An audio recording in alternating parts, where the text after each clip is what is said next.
hyperscalers can utilize in the build-out of data centers so they're not plugging into the power grid. That kind of thing, I think, has long legs, even if CapEx spending slows. But then there are other areas where they could take a hit because the build-out slows. And keep in mind that a lot of the surveys, a lot of the anecdotal information we're hearing thus far is that AI is really working for coding. That is it's just an incredible technology in terms of advancing coding and not needing coders. But when you extend out beyond that, we're not hearing as many good things. So it could take longer to see an adoption. And then I think that just slows the whole food chain. I have vibe coded an app. It doesn't work well. But I did vibe code something, which is ridiculous. It basically emails me who's ringing the opening bell every day. Yeah. I thought it was going to be where the open tennis courts. That's also a really good app, and I should build that. I wonder though, okay, if the payoff is less than expected, that seems to be a bigger problem just because the money that's sloshing around this ecosystem is just the CapEx. It's not the return on investment yet. Considering this is a market that's being held up by the pillar of these tech companies, and its economy that's really been leaning into the spending and the industrial revolution that's coming alongside this, a slower spend and a slower payoff, is that not something that wouldn't just take the index down with it, but maybe the American economy? Well, I think there's certainly that potential. And then, of course, if you see the index go down, then that has ramifications for high-income consumers. Because if we think about kind of the two legs that have been driving the U.S. economy in 2025 and thus far in 26, it's been the AI CapEx build-out, and it has been consumer spending, but only high-income consumers who are very, very sensitive to the stock market. And so if we were to see some kind of stock market sell-off, that could really slow consumer spending. So yes, this is all very interconnected and could be problematic for both the stock market and the overall U.S. economy. Christina, can I just ask a brief question about Korea and the dynamics there? We finally got some movement from the regulators on these leveraged ETFs. You know, they make up a lot more of the trading environment in Korea than they do here, but there are very many of them here as well and proliferating all the time. A, does it fix the Korea stability problem? And B, could we see something like that here? Well, I think there are question marks. Certainly it has the potential to, and hopefully it will. But keep in mind, there's a lot going on in Korea, and a lot is riding on actually the AI trade. So you know, it certainly could go some ways to fixing the stability problem, but I can't say that with such a narrow market, we're out of the woods. So these are some really big risks you're talking about right now. How are you adjusting your portfolio and where you're thinking about where's safe in this market to maybe ride out or protect yourself from some of this if we do see some of those concerns manifest themselves? Well, we have a wide variety of portfolios at MAM, and I think that really, to me, is so important right now, having that ability to be well diversified, having exposure to portfolios that enable you to hedge risks. And you can do that in so many different ways. So I certainly think it's important to still have exposure to this AI theme. This is long lasting. It's likely to evolve a lot, just as we saw with the internet, with the tech boom of the late 1990s. So many of those companies have survived and thrived. It's all about being actively managed and evolving with. Hello, my name is Dr. Paul Cottrell. Thank you for joining. We're live streaming on Rumble, YouTube, and my website, the-studio-reykjavik.com. All these videos are free. Please help support the work by donating. You can donate through Stripe, PayPal, or buy me a coffee on my webpage. You can also be a paid member to my Substack and my Patreon channels. So please help support the work that I do. Now, for the ones that are in the zone of the particulate matter from the fires from the north and the west, I highly recommend that you get my structural nanosilver lozenges and my structural nanosilver gels. What they will do is help to reduce the irritation. So make sure that you get the lozenges. You can get them in Manuka honey or in orange splash. But when you're getting exposed to these particulates, you're going to cause irritation to your oral pharynx.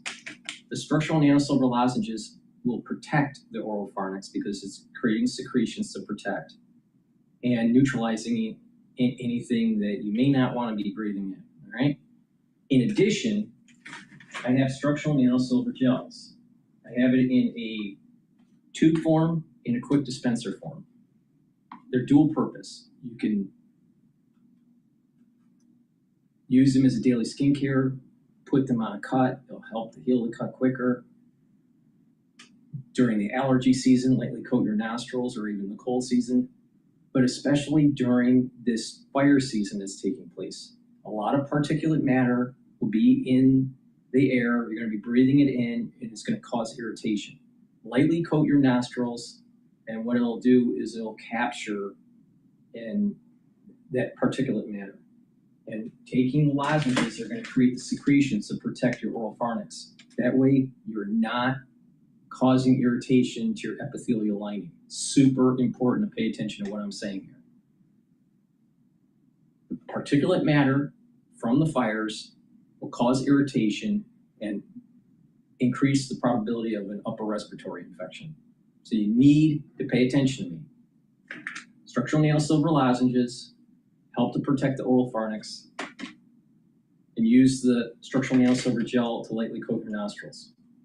And that way you're mitigating the problem. And of course, stay indoors, stay away from the outdoors as this particulate matter is going over your town. Very important to pay attention to what I'm saying here. It works. Make sure you use the lozenges, and make sure you use the structural nail silver gel. Make sure you use discount 5 so you can save some money. Go to my store, the-studio-reykjavik.com, get the lozenges, and get the structural nail silver gels.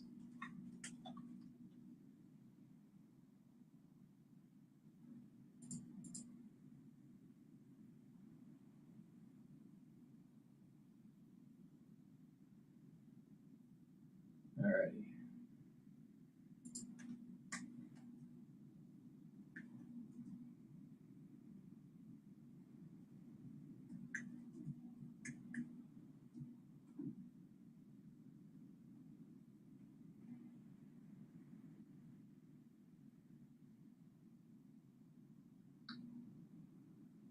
This was 2 hours ago.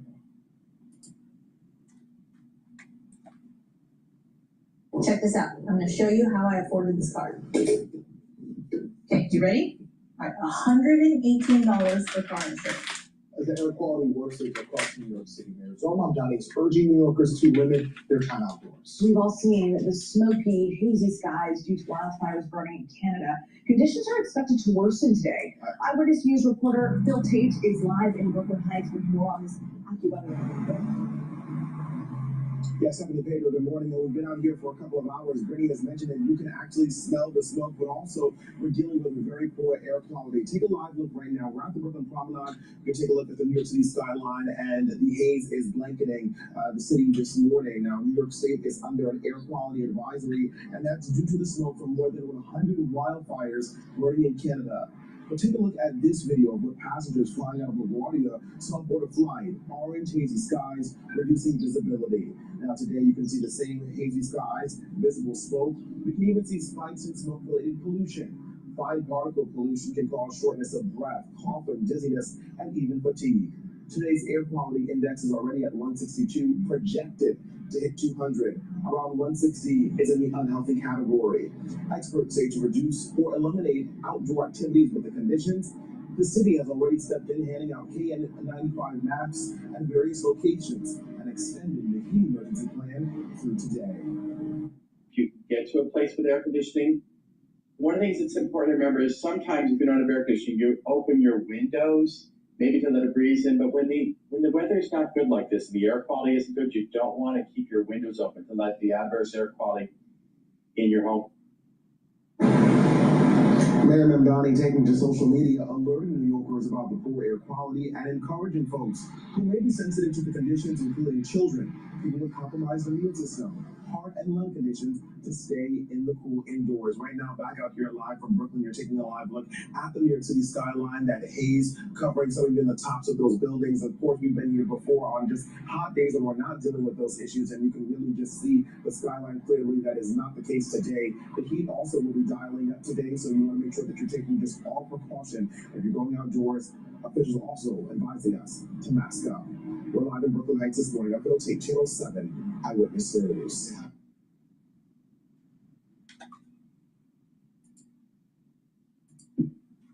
We can even see spikes in smoke-related pollution. So please pay attention. The smoke quality that's going over the Midwest and into New England, also the smoke that's coming from the west side of the state, is really important to pay attention. The structural nanosilver lozenges will protect your oral pharynx. And using the structural nanosilver gel, lightly coat your nostrils will help to mitigate irritation into your oral pharynx. Another thing that you want to take is the Max 35 or the Cleanse. All right, take a teaspoon, swish it in your mouth, and gargle about 20-30 seconds and then swallow. What this will do is boost up the innate immune system and reduce that potential irritation from the particulate matter from the fire. So you want to get the gels, you want to get the lozenges, and get the Max 35 or the Cleanse. And this will help to reduce that irritation, protect that oral pharynx, and help to protect your body from getting an upper respiratory infection. It's really important to pay attention to what I'm saying here. Let me repeat. The structural nanosilver, Max 35 or Cleanse, gargle it, swallow. It's going to protect that oral pharynx and boost up your innate immune system. The structural nanosilver lozenges will create the secretions to protect the oral pharynx, to prevent that upper respiratory issue.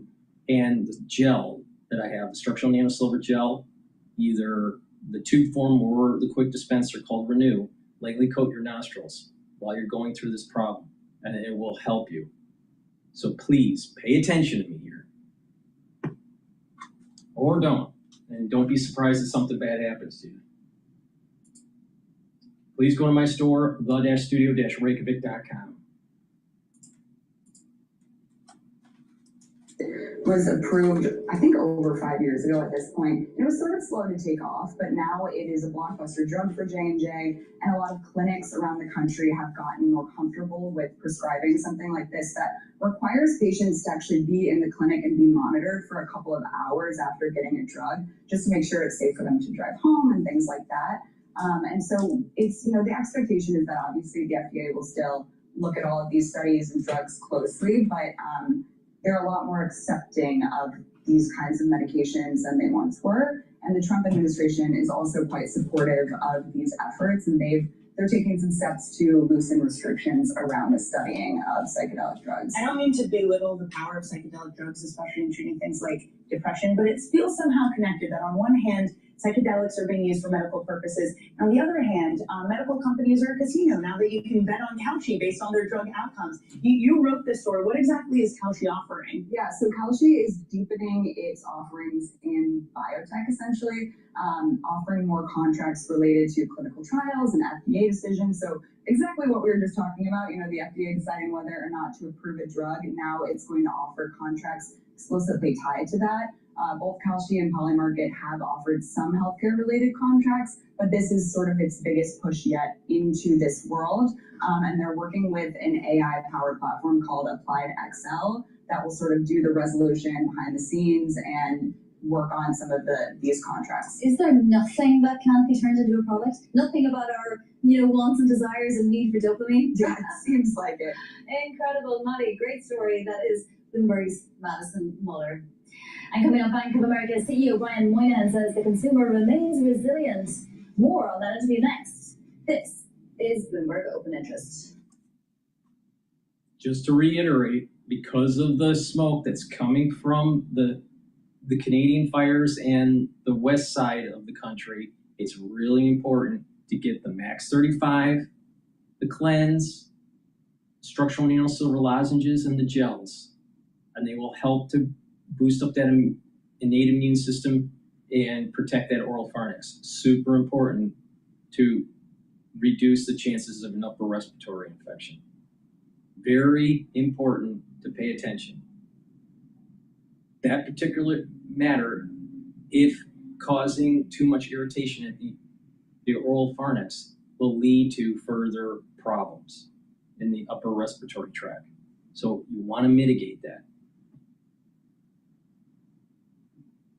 Please go to my store, the-studio-reykjavik.com. Right now we're going to go over the... How are you finding the time to send over all these meeting notes? I got a secret. I've been using granola. What is granola? It's an AI notepad. You take your notes during the meeting, whatever you meant. Doing this right now from the Biden Treasury official in Sasha Sarin. Fed She's rate a Yale Law School professor, president, and co-founder of the Budget Lab, also former Trump Treasury official Joe Livornia.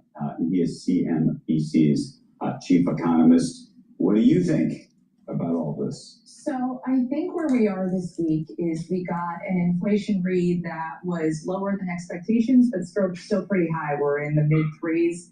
We have consumer retail sales holding up pretty well. We have jobless claims indicating what the jobs numbers have been indicating for the last few months, which is the labor market is doing pretty well. And so I think where we're looking at a picture that is starting to form of an economy where inflation is really a core issue. And remember, all of these are backward-looking indicators, except for what Rick was saying towards the end on business indicators.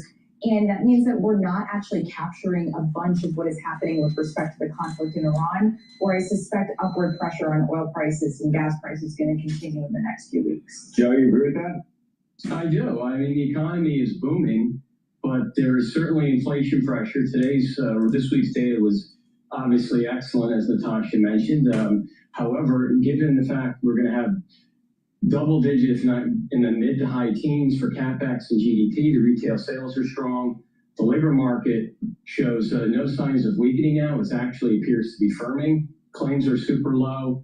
You've got monetary policy that's very easy, and inflation will not go back to target without some help from the Fed. Last year, Andrew, we got 75 basis points in easing from the Fed because there was concern about the labor market. Those concerns now are misplaced, and the inflation outlook is more uncertain. It's more fraught now than it was 6-7 months ago when the Fed was easing or contemplating further easing. So yes, the economy is good, but it's going to need some help from the Fed to kind of slow things down.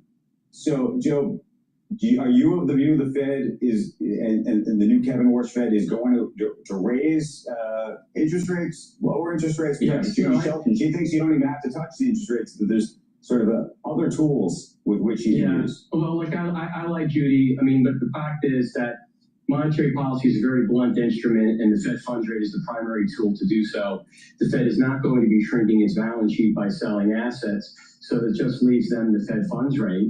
And it's clear with this AI boom that the neutral or real rate is higher. That jives with Kevin's view that the productivity story is going to be positive and play out. But if you're worried about inflation, as Natasha said, it's been consistently elevated.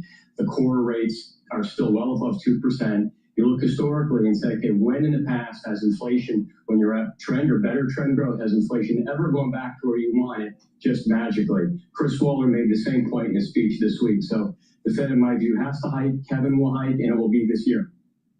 What do you say? I so agree with Joe, and I actually think another person who agrees with Joe is Kevin Warsh. You heard him in testimony yesterday saying that, we shouldn't make anything too much of any one particular data print that's showing inflation below expectations. That's struck me too. Inflation is like my focus, and it is important for us to, and the Fed will do everything in its power in order to be able to effectuate on the price stability side of the mandate. So he actually was sounding like Kevin Warsh of old with respect to his focus on inflation. If I need to raise, I'm raising. It's going to be here after. Because I think Judy thought that you don't have to touch the rate. Also, by the way, Judy always thinks that that's her whole thing is about supply. But I was going to say, Gary Cohn was on our air on CNBC, I would say in the last 24, 48 hours, and made a similar point about maybe not having to touch the rate itself, but having these other tools. I don't know if you think that's even plausible. I think that the Fed has other tools, but as Joe's talking about, the sort of the main tool that they have to effectuate interest rates in the economy is the Fed funds rate. And those other tools are both untested, but also untested on the horizon that you're wanting to see rates come down. And remember, we haven't been anywhere close to the 2% inflation target, essentially since the post-pandemic period. So the Fed has had a lot of work to do, work that's been exacerbated by the choices that the administration has made that have been inflationary, like the tariffs. And I think it's sort of difficult to make the case that we're not in an environment where the question is, when will the Fed hike? Right. Will the Fed hike? And Joe, the old Fed, what is the main criticism from the same people now that are resistant to raise rates? The criticism was that they waited too long and they're never going to get out from underneath that.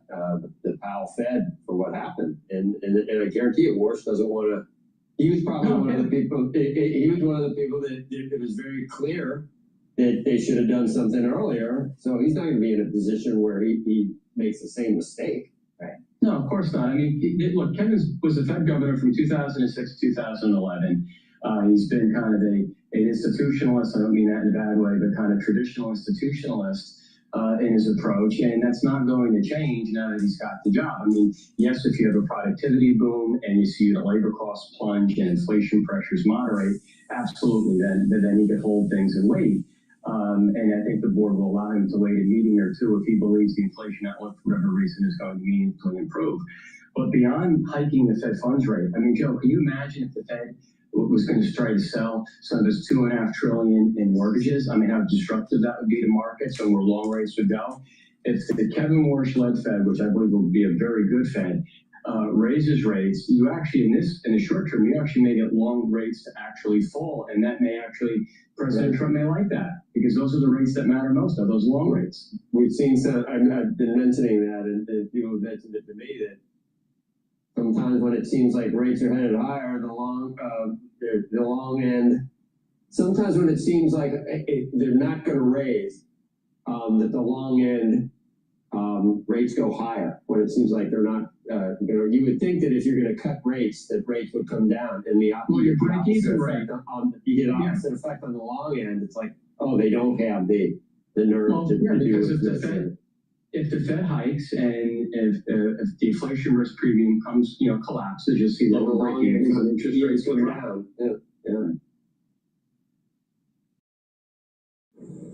31% of grills will go weedless this summer. Don't become a summer statistic. Please go to my store, the-studio-reykjavik.com, and get the very high-quality probiotics. Taking good probiotics is the basis for good health. It's a great foundation to start with. You can get it in a veggie cap form or in a powdered form. I prefer the powdered form, but it's up to you. Either one, very high quality, but take it every day. And what this will do is help with your gut biome, help with breaking up your nutrients, allow you to absorb your nutrients more efficiently. They'll reduce leaky gut syndrome, improve your immune system, bring down inflammation, improve your sleep pattern, improve your skin. It'll help with brain function because you're consolidating memory now with better sleep. Yes, good gut biome helps with sleep. You're going to be able to consolidate your memory, so your memory is going to improve. And your metabolism will be better. Good health starts at the gut. So please go to my store, get the veggie cap version or the probiotic version. Use discount 5 and you get $5 off. Go to my store, the-studio-reykjavik.com. The link is in the description of this video. And again, because of the fires that are happening from the north and in the west, it behooves you to make sure you use my Max 35 and Cleanse, the structural nanosilver lozenges, and the gels. Why? Because it will help to protect your oral pharynx and reduce an upper respiratory problem. So please take my advice. Gargle the Max 35 or Cleanse, use the structural nanosilver gels, lightly coat your nostrils, and use the lozenges to create those secretions to protect that oral pharynx.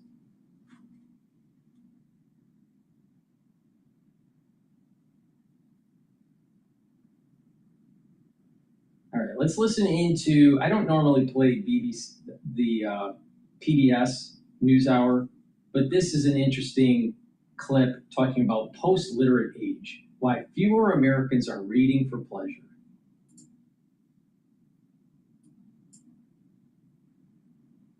A provocative new essay is widening the... In the last few years, there's been growing concern about how reading habits are changing among children, both in school and at home. That includes questions about what kids are reading and why fewer books seem to be part of their educational diet. Now, a provocative new essay is widening the lens, raising similar questions about reading habits across the broader population. Senior arts correspondent Jeffrey Brown has our conversation. You can see it in the numbers. Fewer than half of all American adults reported reading a book of any kind in 2022, according to the National Endowment for the Arts. And just 38% read a novel or a short story. A separate survey found the proportion of Americans who read for pleasure on a given day fell from 28% 2 decades ago to 16% in 2023. In some ways, it's a continuing trend, but a provocative new cover story in The Atlantic puts it far more dramatically. The age of reading is over. It's by Rose Horowitz, staff writer at The Atlantic, who joins me now. And thanks so much for being with us here. Now, it's a big statement that you're making, so why don't we parse it a little bit? What do you mean, first of all, by the age of reading? Yes, so what I meant by the age of reading was that this is bigger than what the statistics are showing us. That is really going away is a time when reading was a major way that people transmitted, culture, information, news, and really derived meaning from text. And my piece is arguing that that's ending and that we're entering what I call a post-literate age. And as you remind us at the beginning of this essay, this age of reading, which many of us have been so immersed in for so long, it actually doesn't have that long a history. Yes, well, so, I think we think of reading as kind of something that's innate or inevitable, but actually it's quite historically contingent. Reading first emerged 6,000 years ago, and it was only relatively recently that large numbers of people could read and that people spent a lot of time pleasure reading. So this is something that is kind of new, and when this age started, it really transformed society and the way people thought and the way politics and culture worked. And as it's going away now, I think we're seeing changes of the same magnitude in our society. Now, you referred to what we're entering as a post-literate age. Now, if she's right, which I think she is, because I've been covering this for a little while, listening to professors that created podcasts talking about this very issue. There's about 3 or 4 out there that are really good podcasts to listen to about this. This means that we're moving into an age that's very similar to Aristotle, where the masses were illiterate. And it's the thinkers, the readers, that will be the sages of the society. In other words, more people will end up being taken advantage of.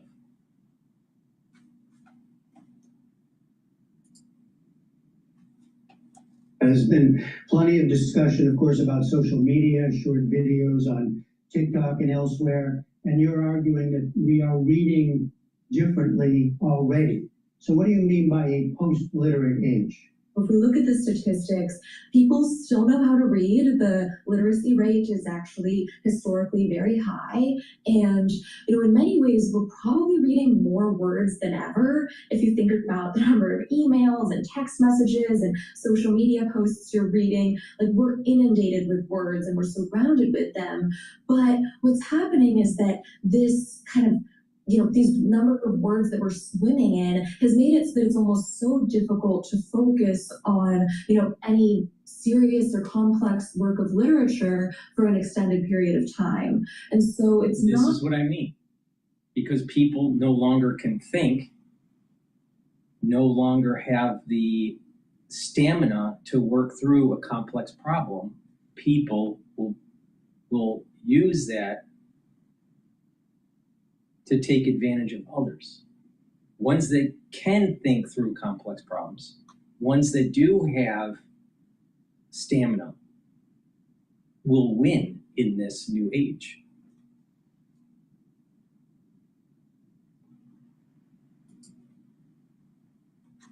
A crisis of literacy, it's that we are entering a post-literate age. And you write, reading shaped the modern mind, its disappearance will reshape it. How will that change things? The bedrock principle in neuroscience is that you get good at what you practice and your brain adjusts to, improve at the things that you spend time doing. And so if we are spending less time reading, as we know that we are going to struggle much more to do it.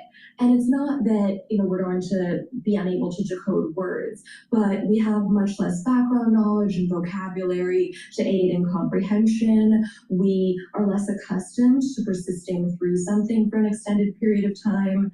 And already we see that, 2 decades ago, the average attention span on a screen was 2.5 minutes, and 5 years ago, it fell to 47 seconds. So we're already seeing, people kind of being less accustomed to focusing on something. We're already seeing an erosion of some of our, abilities to do complex synthesis and analysis and comprehension, and we can expect that would continue.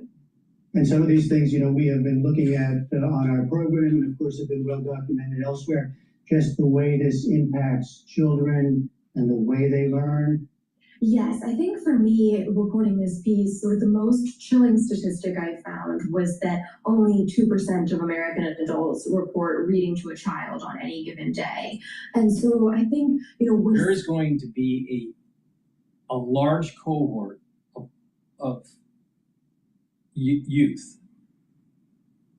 that as they move into college, they will only cover a fraction of what was read when I was in school or when the boomers were in school.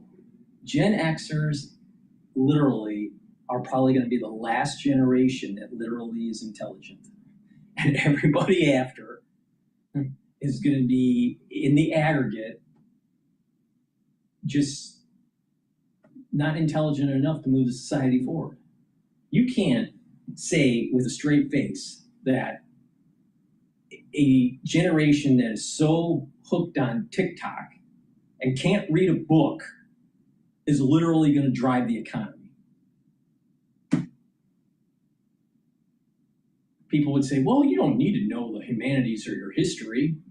Well, yes, you do. One, it makes you more intelligent and a little bit more wise and have an understanding of historical events and how they built up the society that we have today.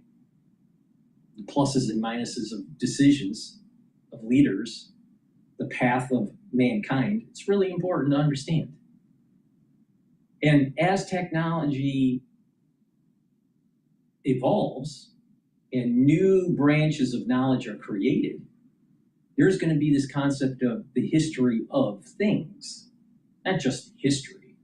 And we think of history as just understanding what happened with Napoleon or what happened during World War I or World War II. Well, that's really the history of war or the history of geopolitics.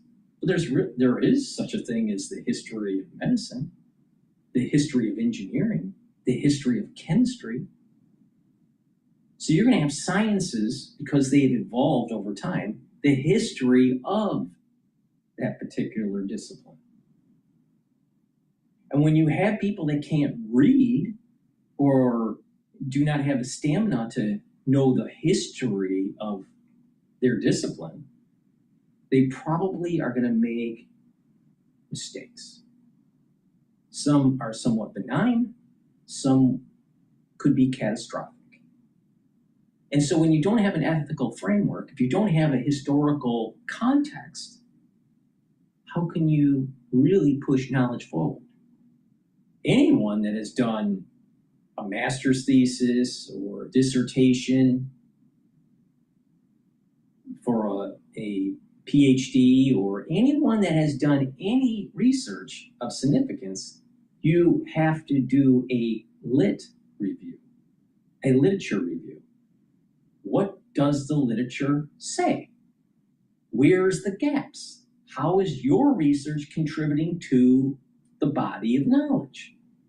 So even during a graduate program where you're doing research, you are forced to know the history of your discipline, the history of things is what I call it. But when you have a society that doesn't have the stamina of reading, how can you really do a proper lit review? oh, I'm just going to use Grok and I'm just going to type it in and Grok is going to produce all of the citations for that particular discipline. Really? Is it going to be accurate? Sometimes it's not. And do you really understand the lit review if you just have Grok or ChatGPT do it for you? Because not only are you supposed to find the literature and what is called coding, but find literature and dissect that literature under certain variables and what's the key findings.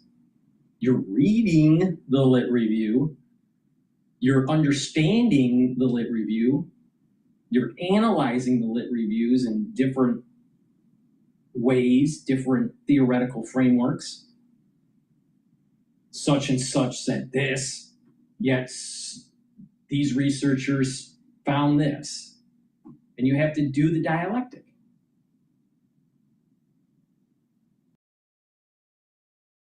If you don't have the stamina, how do you do that? Literally, Gen X is the last generation that actually will have a brain. And everyone else is going to be, they'll have this cell phone connected to their head. I guarantee you, that most people out there that are young can't read this book, do not have the stamina to read this book. It's over 1,000 pages long. It's the history of capitalism. It's fascinating. Fascinating. The history of economics, the history of capitalism, the history of things.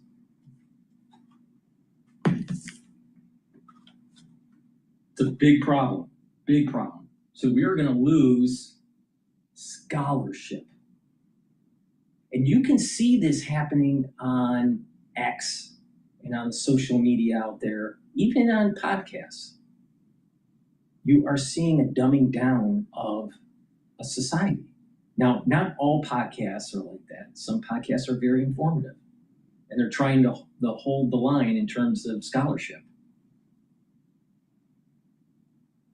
But you have a society that is demonizing experts. You have a society that doesn't want to pursue higher degrees of scholarship. And don't be surprised that other societies, like China, will supplant you because all you wanted was Netflix and TikTok and X and all this stuff that is just garbage, instead of actually being a scholar. Because when you're a scholar and you know how to think, you can absorb information outside of your domain and be an expert over time. These are considered Renaissance people or polymaths.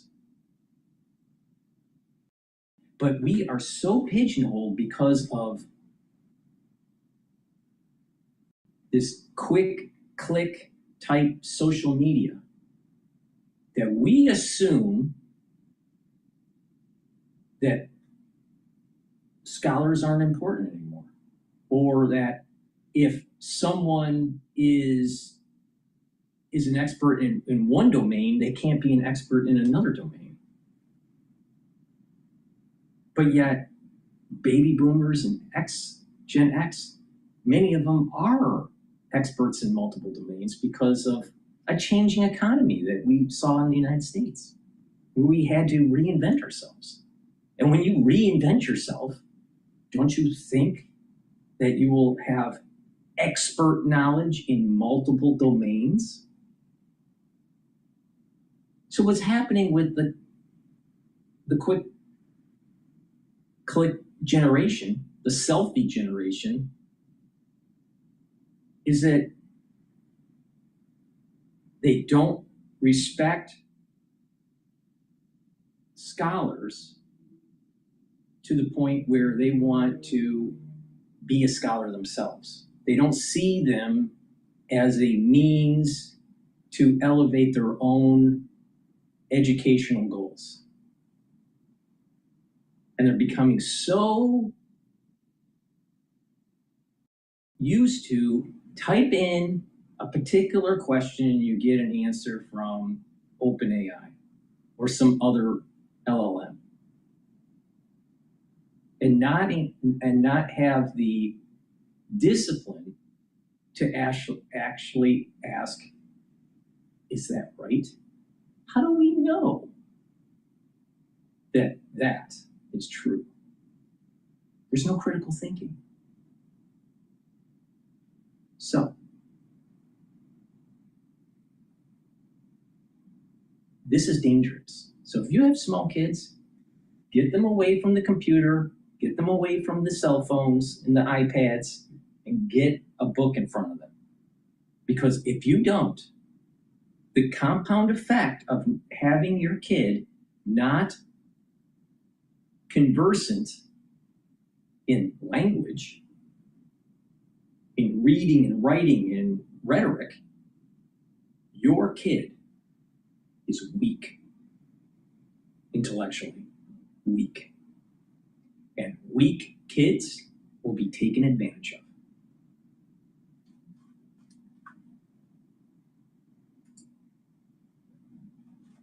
Now that the current young generation enjoys reading much less and spends less time reading than today's adults did when they were kids. We know that every year older a child gets, the less they like to read. In focus groups, high school students described reading for pleasure as an alien practice.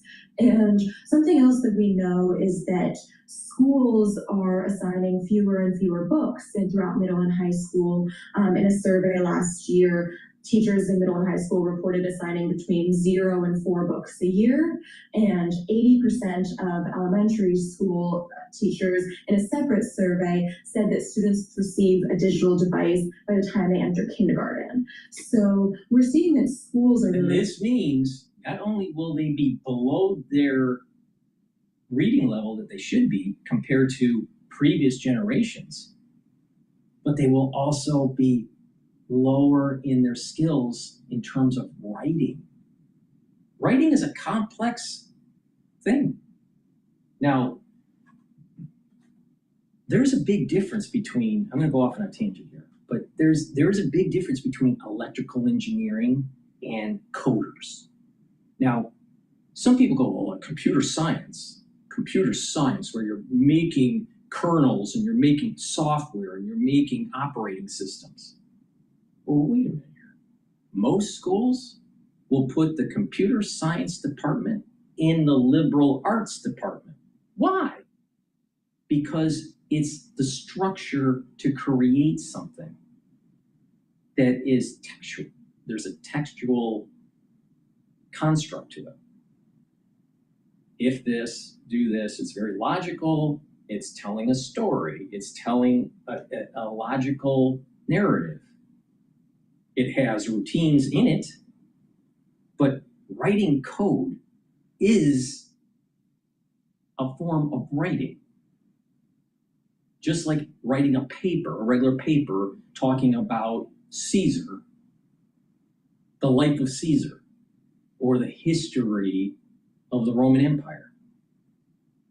You have to have some knowledge, and you have to have some sort of cogent argument that is presented. And the better writers can weave the prose better than others. Better writers have better vocabulary. But one common thing with writers is that they're readers. You have to read to actually be a good writer. You have to read to actually have knowledge to write about. So if you're not reading as much, there is no way that you're going to be a good writer. So we've gotten into this world of STEM, where we really need mesh. Before STEM, it was the humanities, liberal arts. With STEM, it's science, technology, engineering, mathematics. But there's a problem. If you only focus on STEM, you've lost humanities. you've lost the liberal arts. And this is the reason why students need to be taught mesh, mathematics, engineering, science, and humanities. So you can actually think, so you actually know the history of things.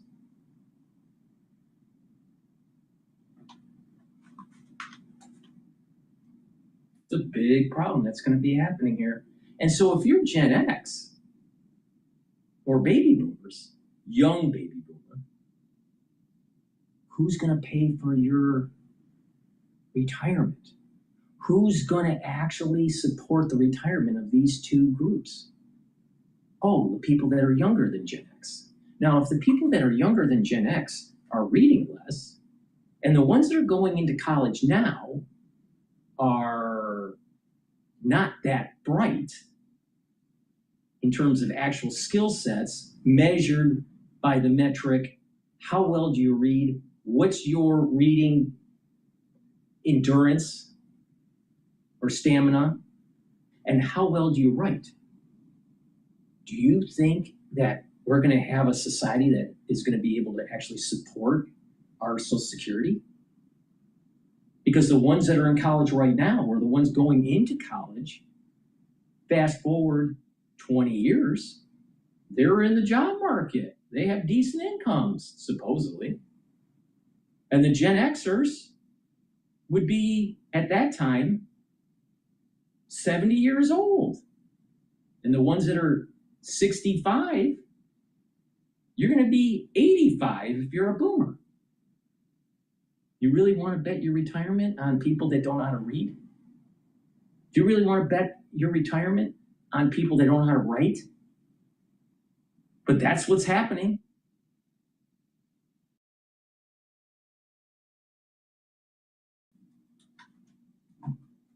So getting back to computer science coding as a liberal art, we have unfortunately convinced ourselves that writing in that kind of form was an end-all. Because you'll be able to make an app.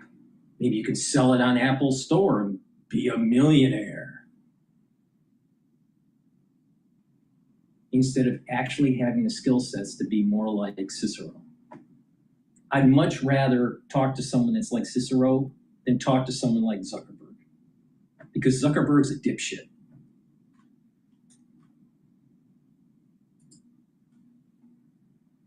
Where they're citing for fewer books.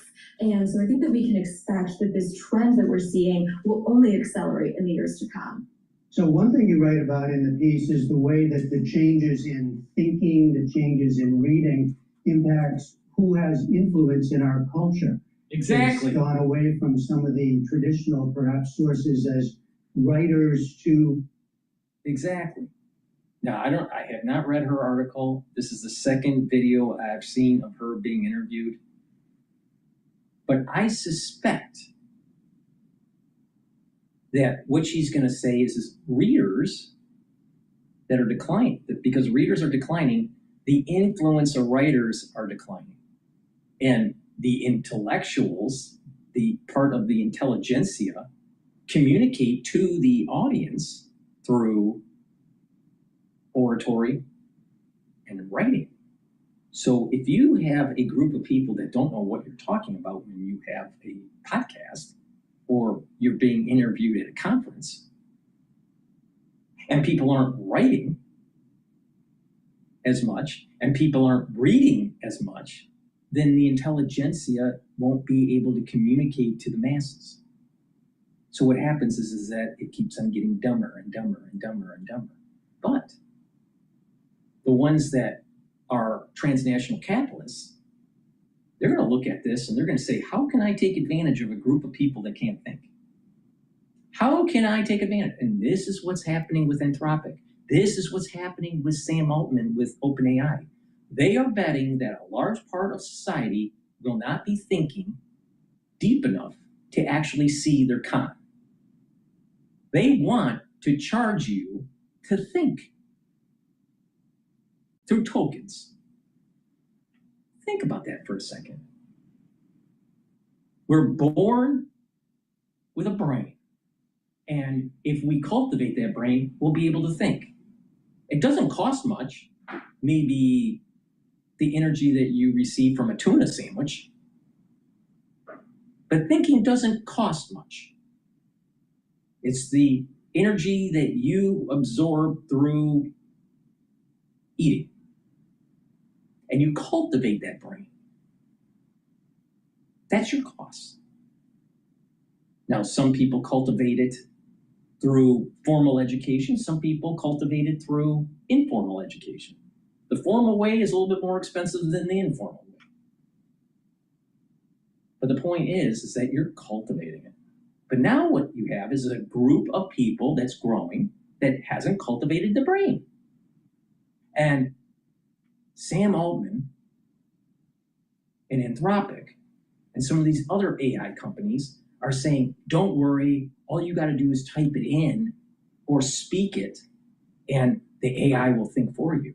But it's going to cost you a monthly fee or per token charge. So we're going to charge you to think. So dumb down the society and we're going to charge you to think. So this is what the intelligentsia is doing. The intelligentsia is actually taking advantage of these people that are being dumbed down. This is what I mean. This is what I mean. If you are not a free thinker, you will be taken advantage of. 100% sure about that.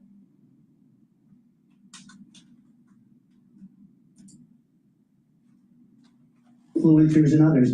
Tell us a little bit about that. You know, in a recent poll, 30% or 60% of Gen Z said that they would be an influencer if they could. And so I think it's a very different way of culture being passed, of power, you know, being in society. How is Gen Z going to be an influencer if they can't read? I mean, think about that for a second. What the fuck do you know to be even an influencer on?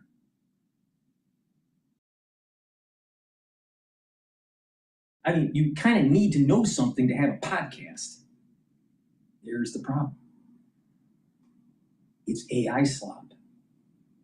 But it's even worse than AI slop. It's intellectual slop. Because with AI slop, you just can kind of tune it out and you just realize, oh, that's just AI-driven content, and most people turn it off. They don't watch AI content on YouTube.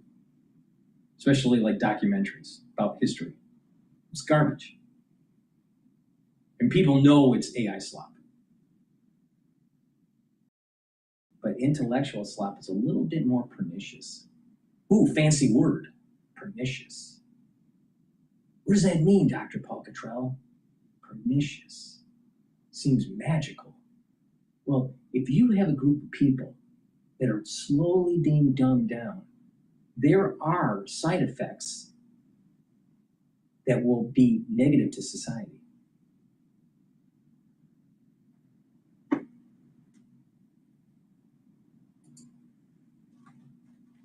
We know that cultural and economic power tends to flow to people who are skilled at using the dominant communications media of the age. And right now, that is short form video, and it's not text. I can't resist at the end of our conversation here pointing out that this death of writing warning comes in a very long and fairly complex essay form. Yes, so I write in a piece about my own experience reading and growing up in a family of readers and having books passed down to me from my parents and my older siblings. And there definitely was an irony in putting this warning about how nobody reads in a 9,000-word essay. But, I wanted to share my experience because I think that other people can relate to it. I loved reading when I was a child and I still love reading today, but I noticed that it almost slipped away from me without me even noticing. All right, Rose Horowitz, thank you very much. Thank you for having me.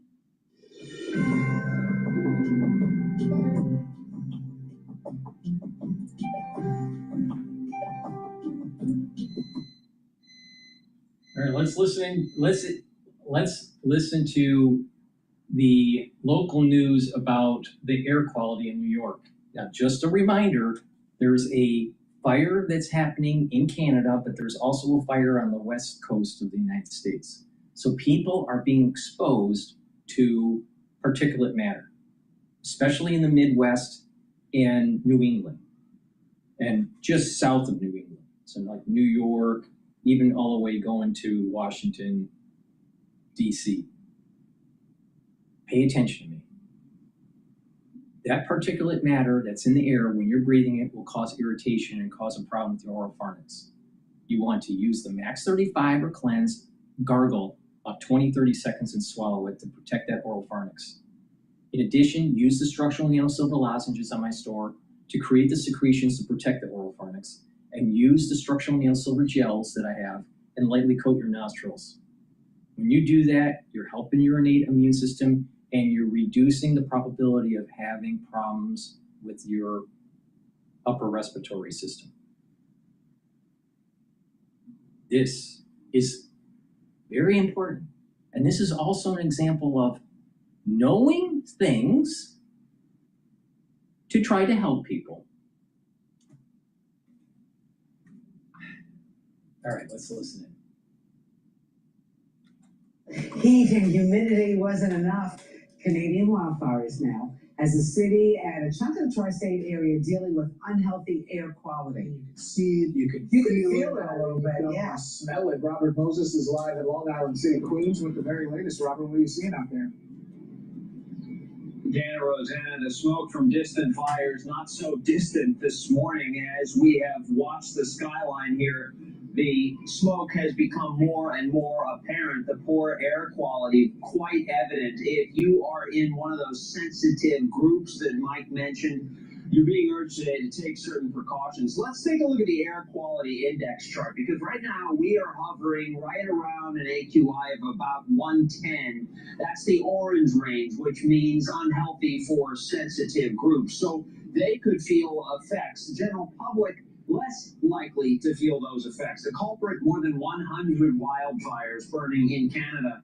In one apocalyptic scene, members of a train crew in northern Ontario found themselves surrounded by flames. Luckily, they were safely evacuated. An orange haze hovered over Toronto. Now, the air here has not been orange, but it is still dangerous because of the tiny particles that it contains. We spoke to a doctor who says that he is concerned about those sensitive groups. The people that I would be most concerned about are children, older adults, pregnant women, our cancer patients, the immunocompromised, anyone with an underlying heart or lung condition, things like asthma, COPD, heart disease. I'll add one more thing as a pulmonologist. You don't need a diagnosis to be effective. There's plenty of people with mild, undiagnosed sensitivity in their airways that are going to notice symptoms for the very first time during an event like this.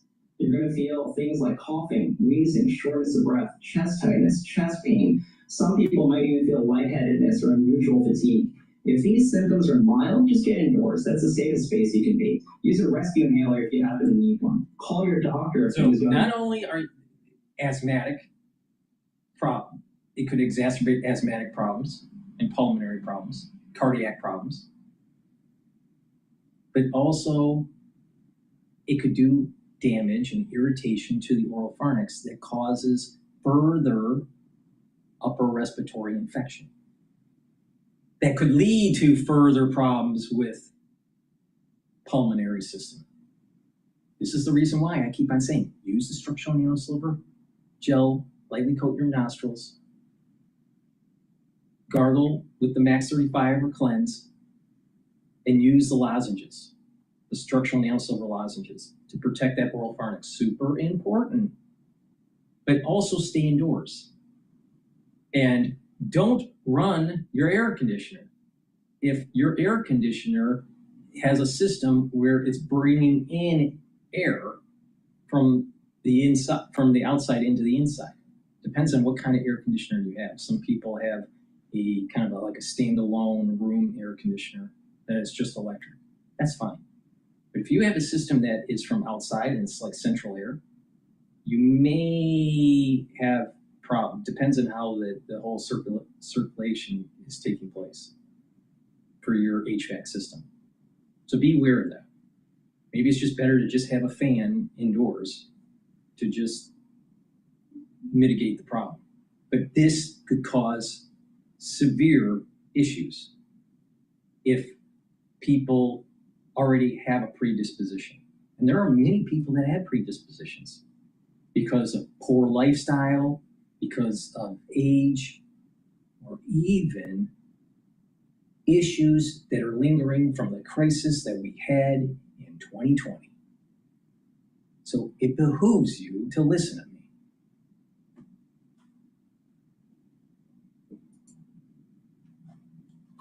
In the next, within a few hours or within a day. But if they persist, they worsen, you experience severe difficulty breathing and chest pain, don't wait. Seek emergency care.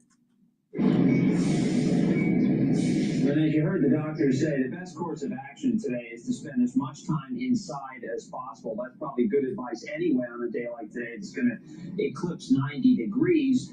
But if you do have to be outside, you are urged to wear... But let's think about this for a second. With the news media, just in general about anything, especially when it comes to the human body. The human body is a complex system. And to understand it, you have to know a lot of different disciplines, a lot of different scientific disciplines. But why is it that these journalists are so fucking dumb that they have to talk to a physician to tell them common sense things? Like, poor air quality can cause problems with your heart. Poor air quality can cause respiratory problems. Poor air quality can cause irritation and further problems with the respiratory system. Why does a physician even need to be asked? Why can't they just get it out of their mouth? Why can't they just think? Think. It's common sense. There's the problem. Scroll, just scroll, doom scroll. Just keep on scrolling. Watch the TikTok, watch the short videos, watch the Netflix, don't read.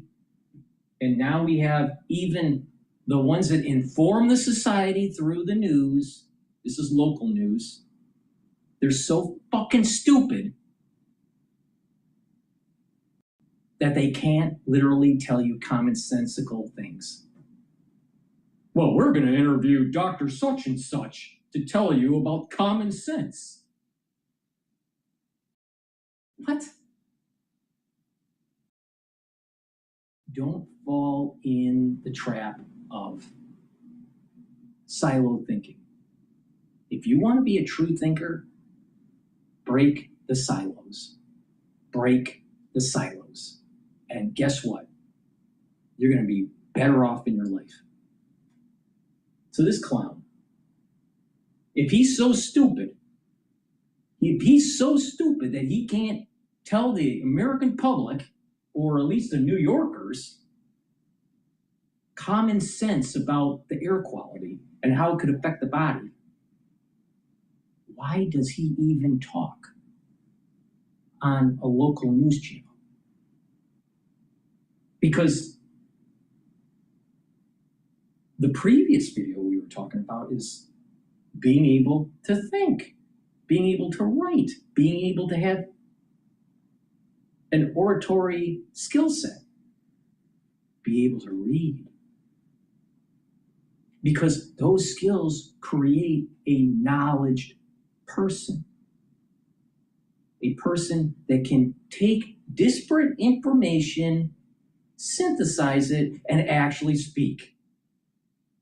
Amazing how that works. This is what you're supposed to learn in high school, in elementary school, and in college. But we have Fox 5 local news in New York who literally can't tell the public common sense.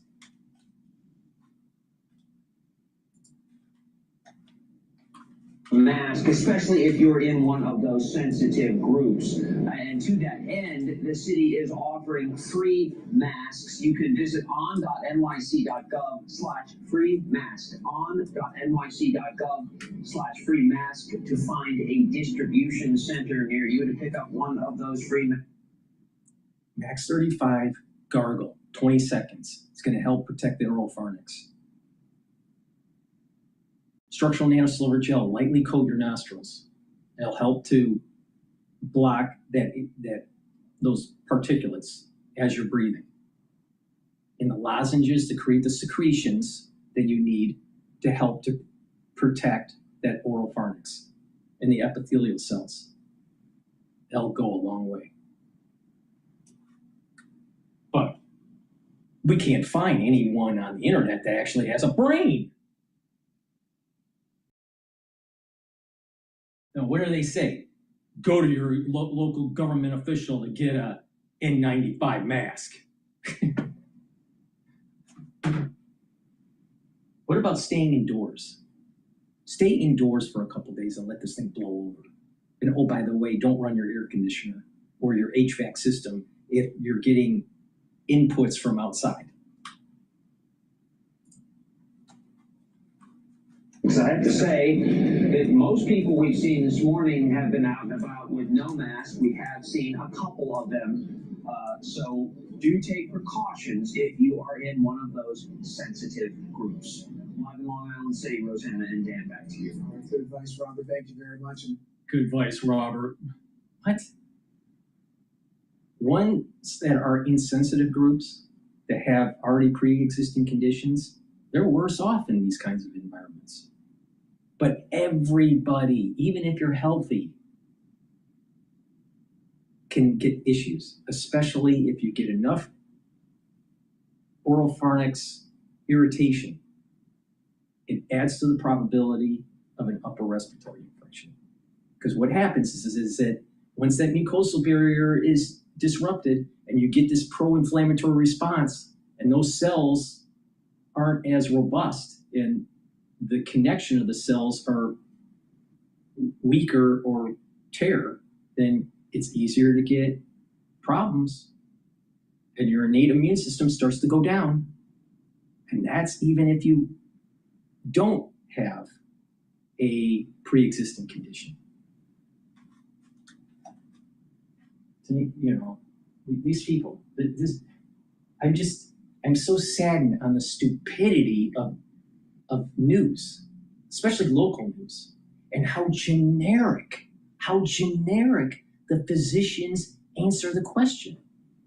It's so generic. It doesn't have any detail. It doesn't talk about that, you know, a larger pernicious issue that could arise. Have you heard any of the physicians talk about what I just said about the oral pharynx? No. It's even laughable when they start talking about cyclosporin and how generic they talk about it. People are stupid. I don't know if mankind should live. Maybe God's looking at mankind, looking down on mankind and go, wow, these humans on Earth are really stupid. Maybe an asteroid should hit you.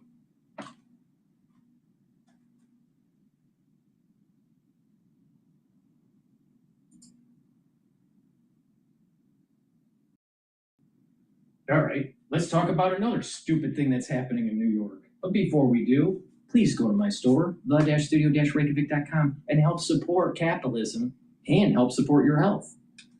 These are supplements that I take every day to help slow down the aging process. Hey, I'm relatively healthy, especially for someone that's in their mid-50s. So please take my advice. Magnesium and zinc will help to boost up your immune system and help with your brain function so you don't turn into a socialistic retard.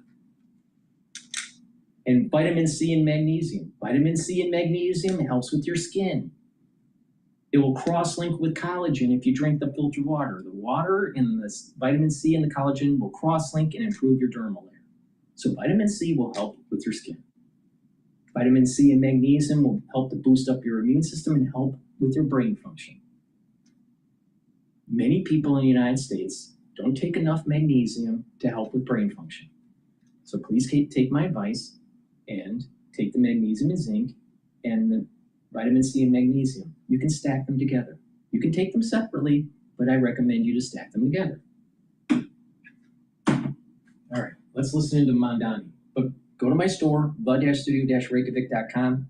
Use discount 5 to get $5 off. The link is in the description. Bet you're watching videos with your phone leaned up against whatever's next, right? The angle's always wrong. It keeps sliding, and one hand is always busy holding it. Well, welcome back. Well, the luxury real estate market in New York sees signs of slowing following Mayor Zoran Mamdani's pied-à-terre tax going into effect. That is a surcharge on any second home worth more than $1 million. A new report from Olshan Realty finds just one 8-figure home went under contract between July 6th and the 12th. The tax went into effect July 1st. Joining me now with a breakdown is the Peoples Corporation's founder, chairman, and CEO, Don Peoples. Don, good to see you. Welcome back. Do you think it is that pied-à-terre tax that has caused people to leave New York and see a slowdown in the luxury market in New York? What are you seeing? Absolutely. I think the pied-à-terre tax is going to destroy the ultra-luxury condominium market because most people who buy upscale luxury condos have multiple homes around the country or around the world.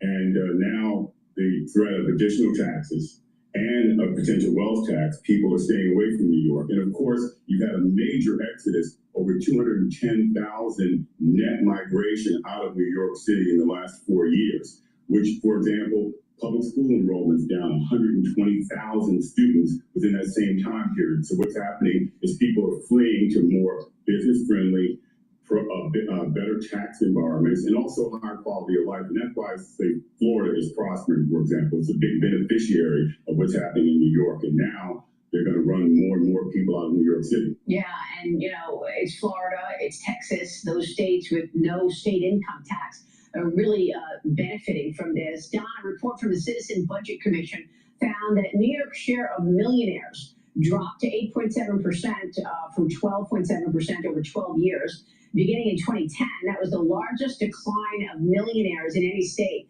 It resulted in a loss of nearly $11 billion in state tax revenue for the 2022 tax season. So, Don, do you think that Mayor Mamdani or Kathy Hochul, the governor in New York, understand what they're doing by driving out people because of these policies, in fact, impacting their own budget?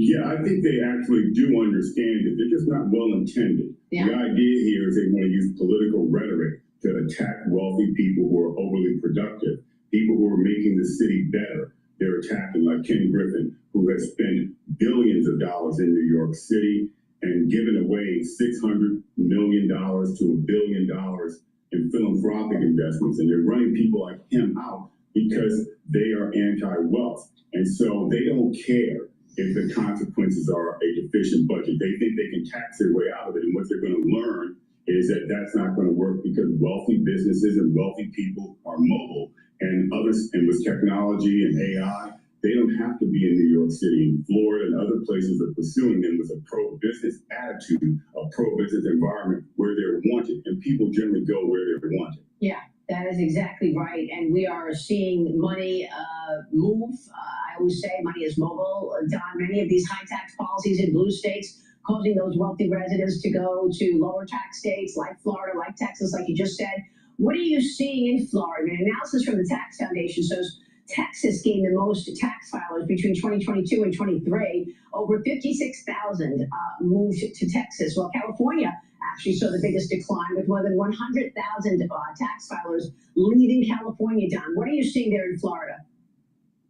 What we're seeing in Florida is continued growth. It's an overall mindset, by the way. I think that people want to go where there's a good quality of life, where they feel safe to walk the streets and live in their homes, and that they're valued in where they're living, and their contributions are valued. And what's happening is Florida welcomes wealth.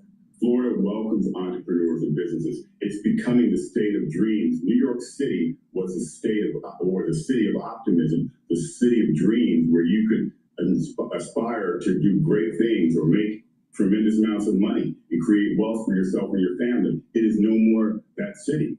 And Florida is at stake. Texas is at stake. They value entrepreneurship. They value people, and they want to provide a good quality of life. And I think that they're going to continue to attract businesses. And California is, I mean, on a nosedive to death.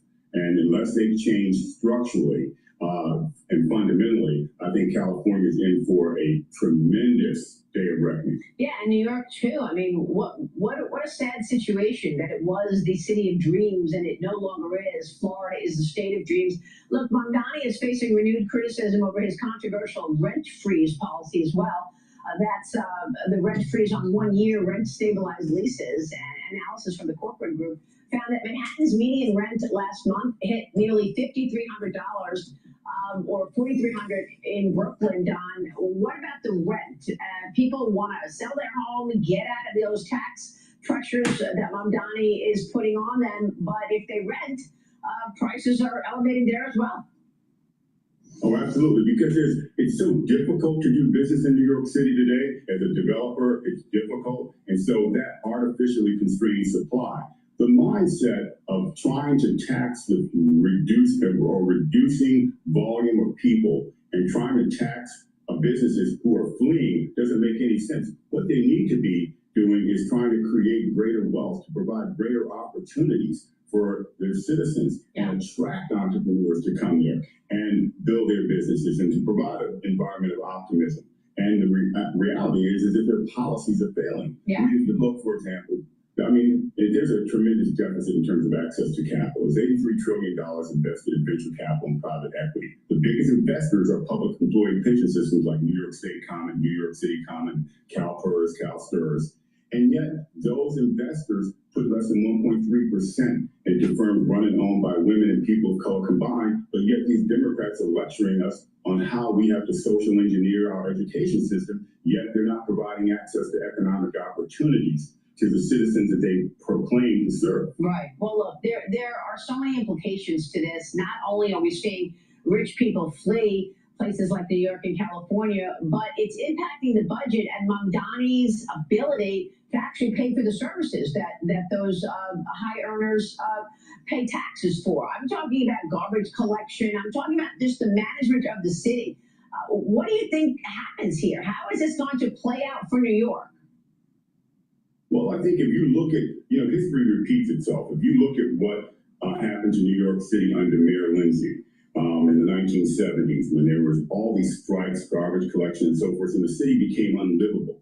What will happen is it costs a lot of money to run New York City. And as money becomes less and less available, they will cut services. They're going to have to, because they're not going to get a tax their way out of this. And what will happen is the quality of life will continue to diminish. And what you're seeing already is people are making choices not to be in New York City, not just to live there or to have a pied-à-terre there, but to even visit New York City and even spend their summers or their falls in New York. And so what's going to keep happening is that more and more people are going to stay away. And businesses are beginning to stay away because they're fearful that they'll be exposed to some new tax that the left wing comes up with. And I think if we see more of that, I think you're going to just see New York continue to struggle and the quality of life continue to diminish. I think the public will lose tolerance for this soon, though. Yeah, real quick, Ashley. No, hopefully. The number, this is actually, David, it's nice to see you. The number that's really struck me was how many people, over 100,000, maybe 120,000, that have left the public school system. That's really impacting the bottom line of people that live in New York because they're not getting the federal match. So that, to me, was a number that you brought up that I think is life-changing for the city. Yeah, and interesting enough, also, what is it saying? It's saying that even the middle class is leaving. And that's a staggering thing. The reality is 45,000 taxpayers pay about half the cost to run New York City. And over the last 4 to 5 years, 20% of them have left.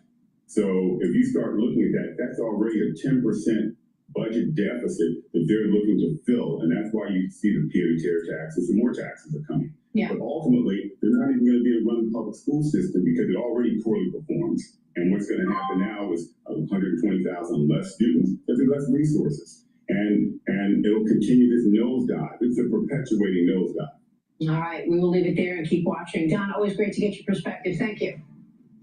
Thank you. Don Keeble's joining us. Quick break, and then more bizarre moments in the Big Apple. You will not believe who Mayor Zoran Mamdani decided to run. All right, let's just do a market update. I did close out a trade just now. There's a big sell-off on natural gas. Natural gas is trading at 2.849. So I had a position. I closed it out. I don't know if it's going to continue to keep on going down. I'm looking very carefully at oil. Oil's trading at 79.66. It's testing that support level of 79.25. If it breaks, then oil will continue to fall. And the S&P 500 is trading at 7,559. It's relatively stable. VIX is stable, below 16. The dollar is stable at 114 relative to that's for the euro to the USD. And Japanese yen to the USD, 162.42. Bitcoin is at 64,600. So things are relatively stable, but there's a big move in natural gas. Also, there's been somewhat of a climb, but a little bit of a retracement on Gush. And that's trading right now at 35.32. So right now, I have a short on oil. I have a long position on natural gas, another short position on natural gas, and I have a another short position on oil at a different price point, and a long position on oil. So I have this hedge strategy, but I just closed one of my positions on natural gas, and I probably will be closing one shortly here on another position. So if you just pay attention to me, I stated this last session on what I was doing, and it takes a little bit of time. Sometimes you can do this multiple times in a day, but because of the Trump ramping up the war in the Middle East, there's a little bit of volatility in the energy sector, and it's hard to properly manage it under a Trump regime. So, but there's a big move in natural gas for the ones that have been playing along and positioning like I'm doing. All right, what I want to do is go to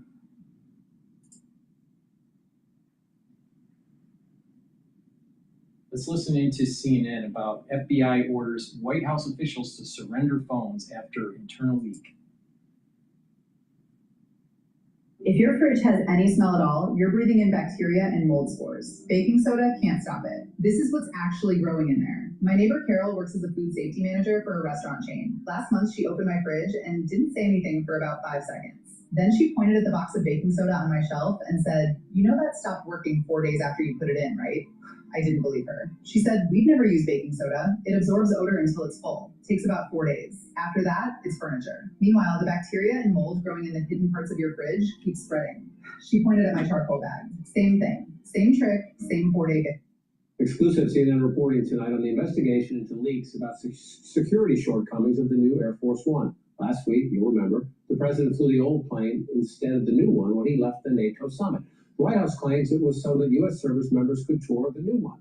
The New York Times said it was because the Qatari gifted plane lacked key defense systems, and the president was incensed by that reporting. Now we've learned some government officials have been asked to turn over their phones at the White House as part of a leak probe. CNN's Evan Paris joins us now with more. Evan, what more have you learned about this White House probe?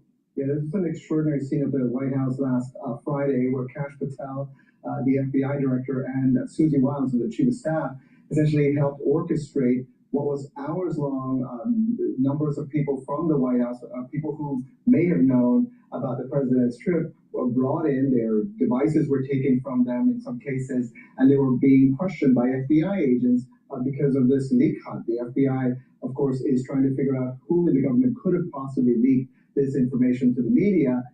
And the president, as you pointed out, John, is very, very much obsessed with this. And that, again, took place at the White House. We have a statement from the White House about this unusual scene. They said leaks that jeopardize the safety of the president, his staff, and traveling press pool are dangerous and a threat to national security. The White House takes these leaks seriously and will do everything legally to ensure the individual or individuals are caught and it does not happen again. That's, of course, from the White House this evening.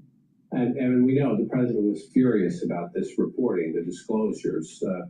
Is it easy enough to just connect the dots here? That's why the chief of staff and the FBI director are involved in this? Right, no, it's not going to be very easy. And keep in mind, I mean, that's the reason why they issued those subpoenas to the New York Times reporters last week, because the president is very much focused on trying to figure out who could have leaked this information. It's a very unusual set of circumstances, again, because, you know, obviously the president is always mad at the press, but in this case, he took it very personally, the fact that he had to fly back on the old aircraft and not the new one that he was so proud of, John.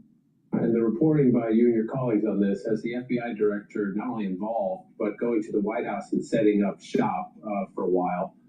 How unusual is this? Oh my God, that is not done, right? First of all, the FBI director and the chief of staff of the White House would never be involved personally in an investigation, in part because if you do bring a prosecution, now they could possibly be witnesses in this investigation. So that's the first problem with this. You have competent career FBI agents who were doing this investigation. They were the ones who were, you know, would normally be doing the interviews and would normally be looking at the devices, looking at computers or anything like that to try to trace back who could have talked to reporters. So the fact that these two individuals were involved is highly, highly out of the ordinary. John, in the reporting, at least one person refused to turn this over, is that correct? And at least one person declined to turn it over, and we know that some agencies told their employees that they should call lawyers if they were asked to do so. So we will see where this leak hunt finally does turn up, John. There is no blanket across the board privilege. All right, I'm just gonna pause that clip. For the ones that are watching the dashboard on YouTube or my website, the-studio-reykjavik.com, the oil future CL, you can see that it's hovering on that support line of 79.25. Right now it's trading at 79.59. If it breaks, we should see a downtick on oil. And if that does happen, I suspect that you'll also see a downtick on Gush. Right now, Gush is trading at 35.77, and you'll see a downtick on UCO.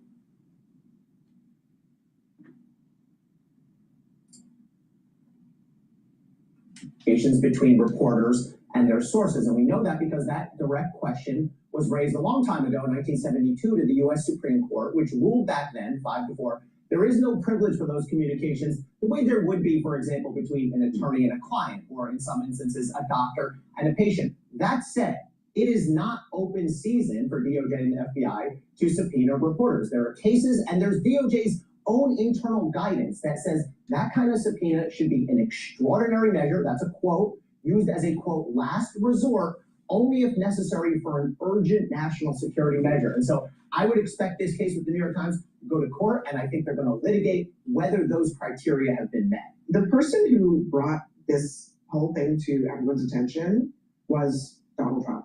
He was the first person that ate. This box is the smartest thing I've done for my family's future. I finally decided to try the original knock box, and it changed everything. It's not just a regular box. It has 15 categories and 67 folders. So I've got everything covered. Insurance policies, legal documents, passwords, even information about my pet. Each folder has a checklist so I don't miss a single detail. And this right here, the knock list, will guide my family to find everything important. Don't be one of those people that leaves your family even more stressed during a difficult time. Get your knock box today.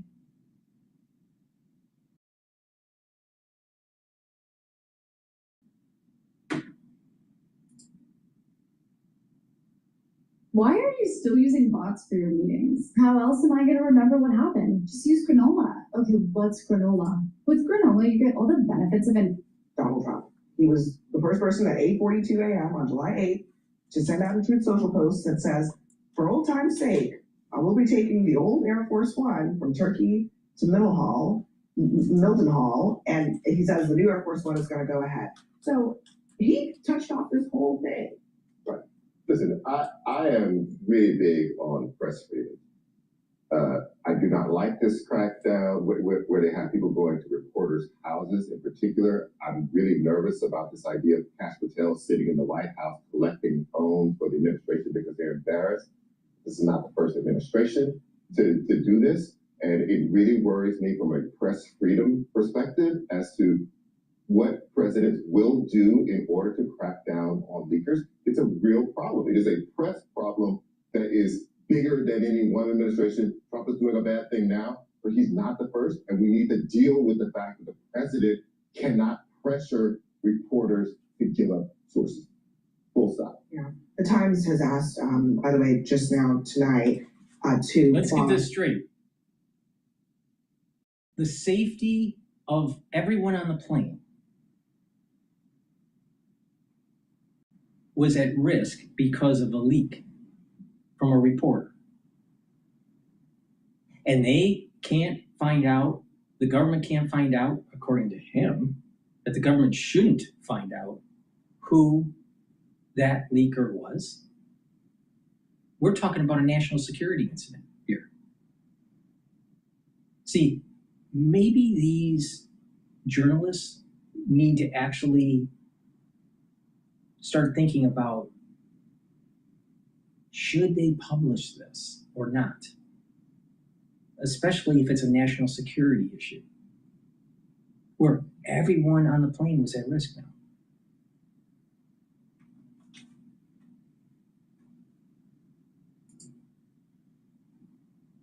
These subpoenas of its journalists. But yeah, you're right, Charles. I mean, he's not the first president. He's probably not even the president who's used the subpoena power the most. But I think the part of this that is so just interesting and very Trumpian is that he's embarrassed about the plane.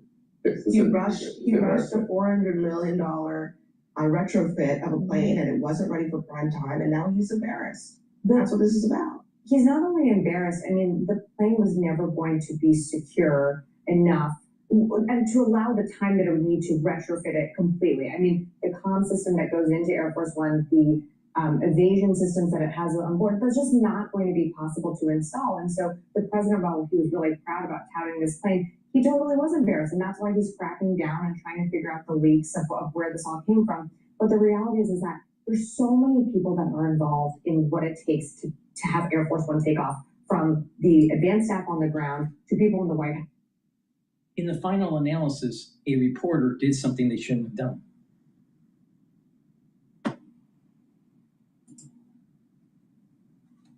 To the military. It can come from anywhere, and it's something probably as small as the plane's just not secure. And then it becomes, you know, a story that is widely reported. And so I share Charles's concern about crackdown of press freedoms. We certainly dealt with leaks in the Biden White House and the Biden administration that were concerning and sometimes dealt with issues of national security, but you can't clamp down on freedom of the press either. You know, I think Charles is right about most presidents just not wanting to deal with leaks to the press. And I remember the Obama administration was incredibly aggressive. And I understand why. And for me, I don't know where I land on this, because in one vein, I don't want national security issues being printed or written about. But on your show, when we first talked about this plane, that was my biggest reason to be against it, because I was worried about the president's safety on a plane from the Qataris. I don't know what the hell is going on with Boeing. It's taking them way too long to finish these planes. Isn't this actually to Boeing's, into Boeing's defense? They have to actually secure. They can't cut corners. No, they can't with Abby. They're behind, though. They're behind. But that's the point, is that it is not an easy thing to do. It takes time. No, it does. Yeah, there are going to be delays, but Trump wants a quick fix. And yeah, I mean, I think that actually there is a strong argument to be made that it is in the public interest to know. Well, but I just wonder, what's the line for presidents on this plane, right? If there are going to be presidents on this plane, and they want to make it seem like the plane is safe, but the plane is not safe. What's the line? Two things. One, it strikes me that this White House is taking far more consequences to find out who leaked information about this plane, which I feel like, to your point, Donald Trump blabbed all about, than they did with Signalgate, for example, which to me seems like a far more serious concern of national security. And also, it's Trump who told us he wasn't going to be on the new Air Force One. It's Trump who told us the Israelis had told them that the Iranians were targeting him. It's Trump who can't shut up about being the #1 target of the Iranians. So maybe somebody should go look at his phone and his mouth.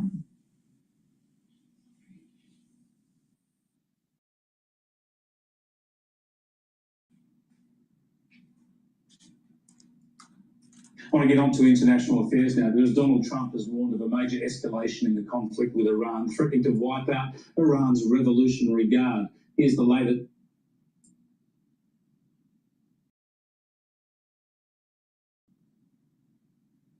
Amazing. Amazing. Please go to my store, the-studio-reykjavik.com, and get the zeolite. This will help to detoxify your body, help to get rid of heavy metals, toxins, and chemicals. It'll bind to them, allow you to urinate them out within 6 to 8 hours.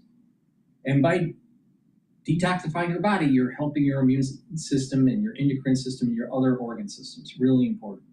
This type of zeolite you can take every day.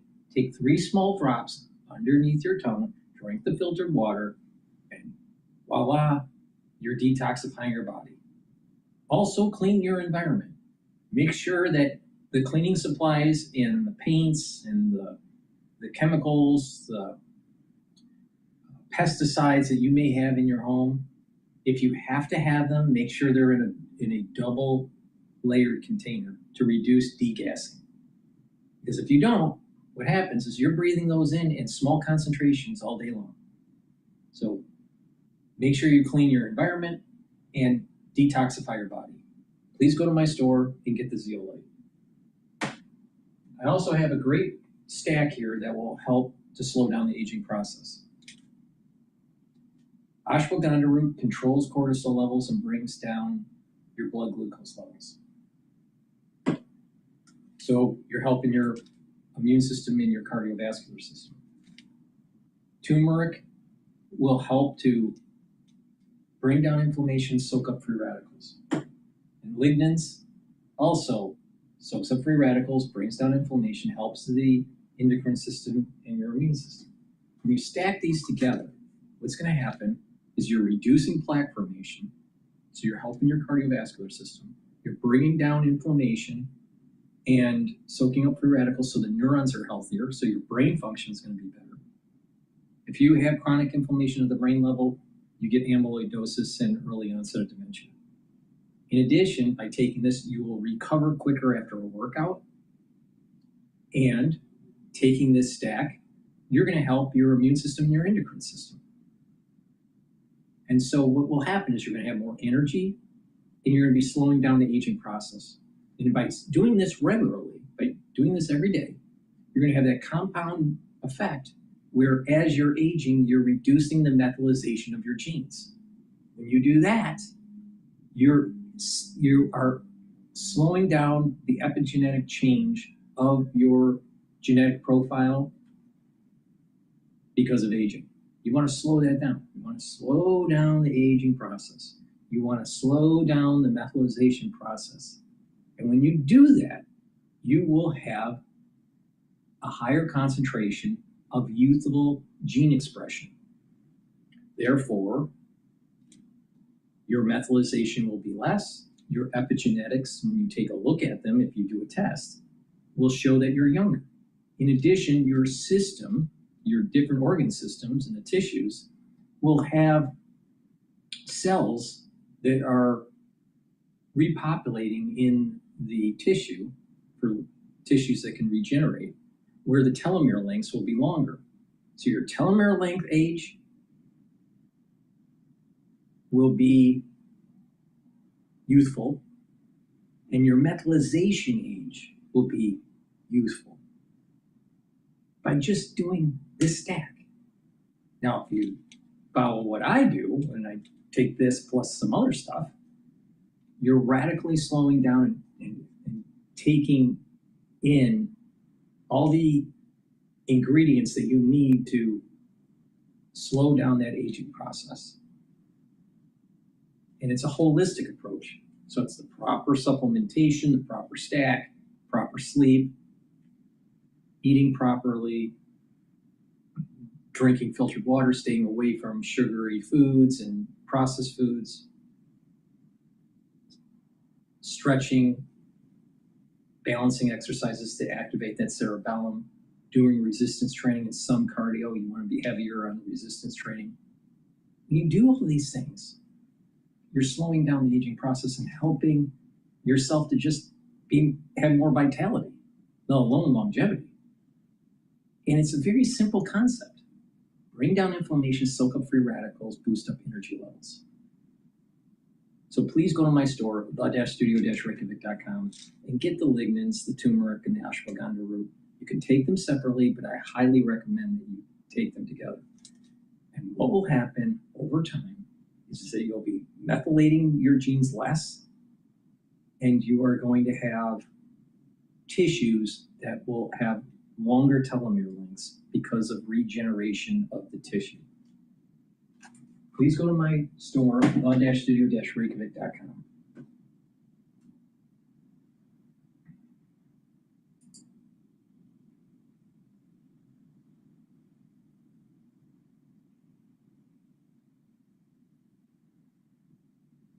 Let's listen in to U.S. expands strikes into northern Iran.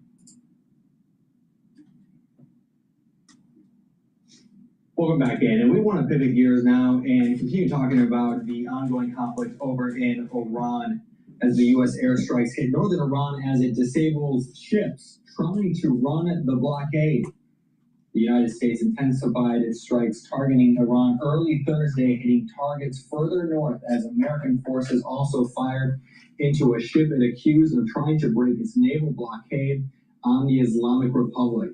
Iran retaliated with missile and drone fire targeting Bahrain and Kuwait before dawn. And this is some of the latest video that we are getting here, where you can see those unclassified videos now and those strikes taking place there on your screen from early Thursday. Now, days of back and forth strikes by the United States and Iran across the Middle East and renewed threats to the Strait of Hormuz have shredded the interim deal to end the Iran war and could tip the region back into all-out war. Already, Iranian officials say U.S. strikes have killed more than 35 people and wounded more than 300 others. Strikes also reached into areas around Iran's capital, Tehran, for the first time of this latest round of violence. When the U.S. and Israel launched the war on Iran on February 28, Tehran effectively closed the strait to shipping traffic. I do want to bring you out now to a live look there of the Strait of Hormuz that we have here, courtesy of marine traffic, as we continue to read off some of the latest here that we are getting from these overnight strikes, a move that sent the price of oil, fertilizer, and many other goods soaring far beyond the region and gave Iran major leverage in negotiations, according to AP News.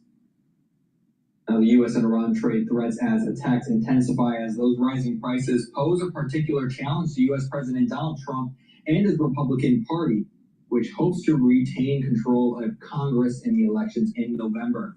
But Washington has struggled to successfully reopen the waterway, leading to President Trump reimposing the naval blockade Wednesday.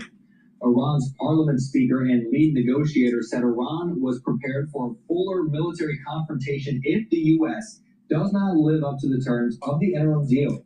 And Iran's Parliamentary Revolutionary Guard threatened to halt all energy exports from the Middle East over the blockade, saying, quote, "The export of oil and gas from the region will be either for everyone or for no one," the guard said. Trump again insisted Iran was ready to strike a peace deal, but he did not elaborate, saying, quote, they don't like what we're doing, and they do want to settle. We'll find out whether or not we settle with them or we just finish them off, he said Wednesday at the U.S. Army War College in Pennsylvania. We do have this ex-post here from Central Command. I want to bring this up on your screen. It says U.S. forces struck Iranian command centers, air defense sites, missile and drone capabilities, and coastal surveillance facilities to further degrade Iran's ability to threaten innocent mariners crewing commercial vessels transiting the Strait of Hormuz. CENTCOM used precision munitions to hit targets in multiple locations, including Bandar Abbas. The U.S. military is holding Iran accountable at the commander-in-chief's discretion. So just some of the latest that we're bringing you there when it comes to those ongoing developments between the United States and Iran. With that, we do have to sign away for our final commercial break here of the hour. Please go to my store, the-studio-reykjavik.com. Get the Boomer Boost. This has all the vitamins and minerals that you need, but other supplements are in this. It has 68 nutrients to help improve your organ systems and slow down the aging process. Take this every day. Now, this will help with brain function, musculature, cardiovascular system, immune system, help with your endocrine system, rev up your metabolism, increase your energy levels, improve your concentration. You'll sleep better. This is very powerful. Take it every day, and this will help to slow down the aging process. Now, what I recommend is take this with the C60 Max 35 Cleanse, the turmeric, ashwagandha, and lignans, and also the probiotics. When you do that, you're covering all the bases to, as the core, to slow down that aging process. And you can add stuff to that, like omega-3 or resveratrol or clarity factor. This is very powerful. Take it every day. It's a month's supply. Now, the barleys can be stacked with the Boomer Boost, or you can take them separately. Now, Gladiator barley, and then there's one called heirloom barley. Now, heirloom barley, it's another way to detoxify your body regularly, bring down inflammation, and soak up free radicals. So what this will do is help your immune system, your endocrine system, cardiovascular system, even brain function, because keeping inflammation down helps your brain, right? Super important. And detoxifying regularly is important. It's a month's supply. Now, you'll also notice that you'll recover quicker after a workout, and it also helps your joint health because it's keeping the inflammation down. There's an inflammation enzyme when you have arthritis called EP4. You want to kind of block that. So bringing down inflammation is really important for joint health. Gladiator barley. You get all the benefits of heirloom barley, but one extra, and that is to help to build muscle if you do resistance training. And this stacks really well with the myotrol, which helps with gene expression. Now you can take the Gladiator barley separately, or you can stack it with the Boomer Boost. It's a great stack, especially if you're trying to build some muscle. Another great stack, if you're not concerned with building muscle, is to take the heirloom barley and the Boomer Boost. So it's a great way to get healthy, to control your BMI, to control your blood glucose levels. So please go to my store, the-studio-reykjavik.com. Get the heirloom barley or the Gladiator barley if you want to build some muscle. And the Boomer Boost is a great stack to slow down the aging process. With the Boomer Boost, again, you get the vitamins and the minerals and the other supplementations that you need to slow down the aging process. And it's very simple. Soak up free radicals, keep the inflammation down, boost up the energy levels. And when you do that on a regular basis, you're going to see that your organ systems are performing better because you're methylating less and you are allowing less stress in your tissues, so the telomere lengths are more, and therefore if you want to use a age indication, biological age indication, you will notice that your tissues would be actually younger than your chronological age. You have a chronological age based on your birth date, but you also have a biological age, and each organ system has a different age based on telomere length or methylation of your genes. If you follow my protocol, you'll actually be younger at the telomere length and the methylation method of age of the different tissues. Some people out there may have a liver that's 80 years old because of poor lifestyle or genetics, and they're only 50. Or you could be a 50-year-old and have a liver that's 20 years old because of lifestyle and taking the proper supplementation and all this. So organ systems do have different ages. in your body. So if you are applying a routine to slow down the aging process, you want to target all these different systems. So please go to my store, the-studio-reykjavik.com.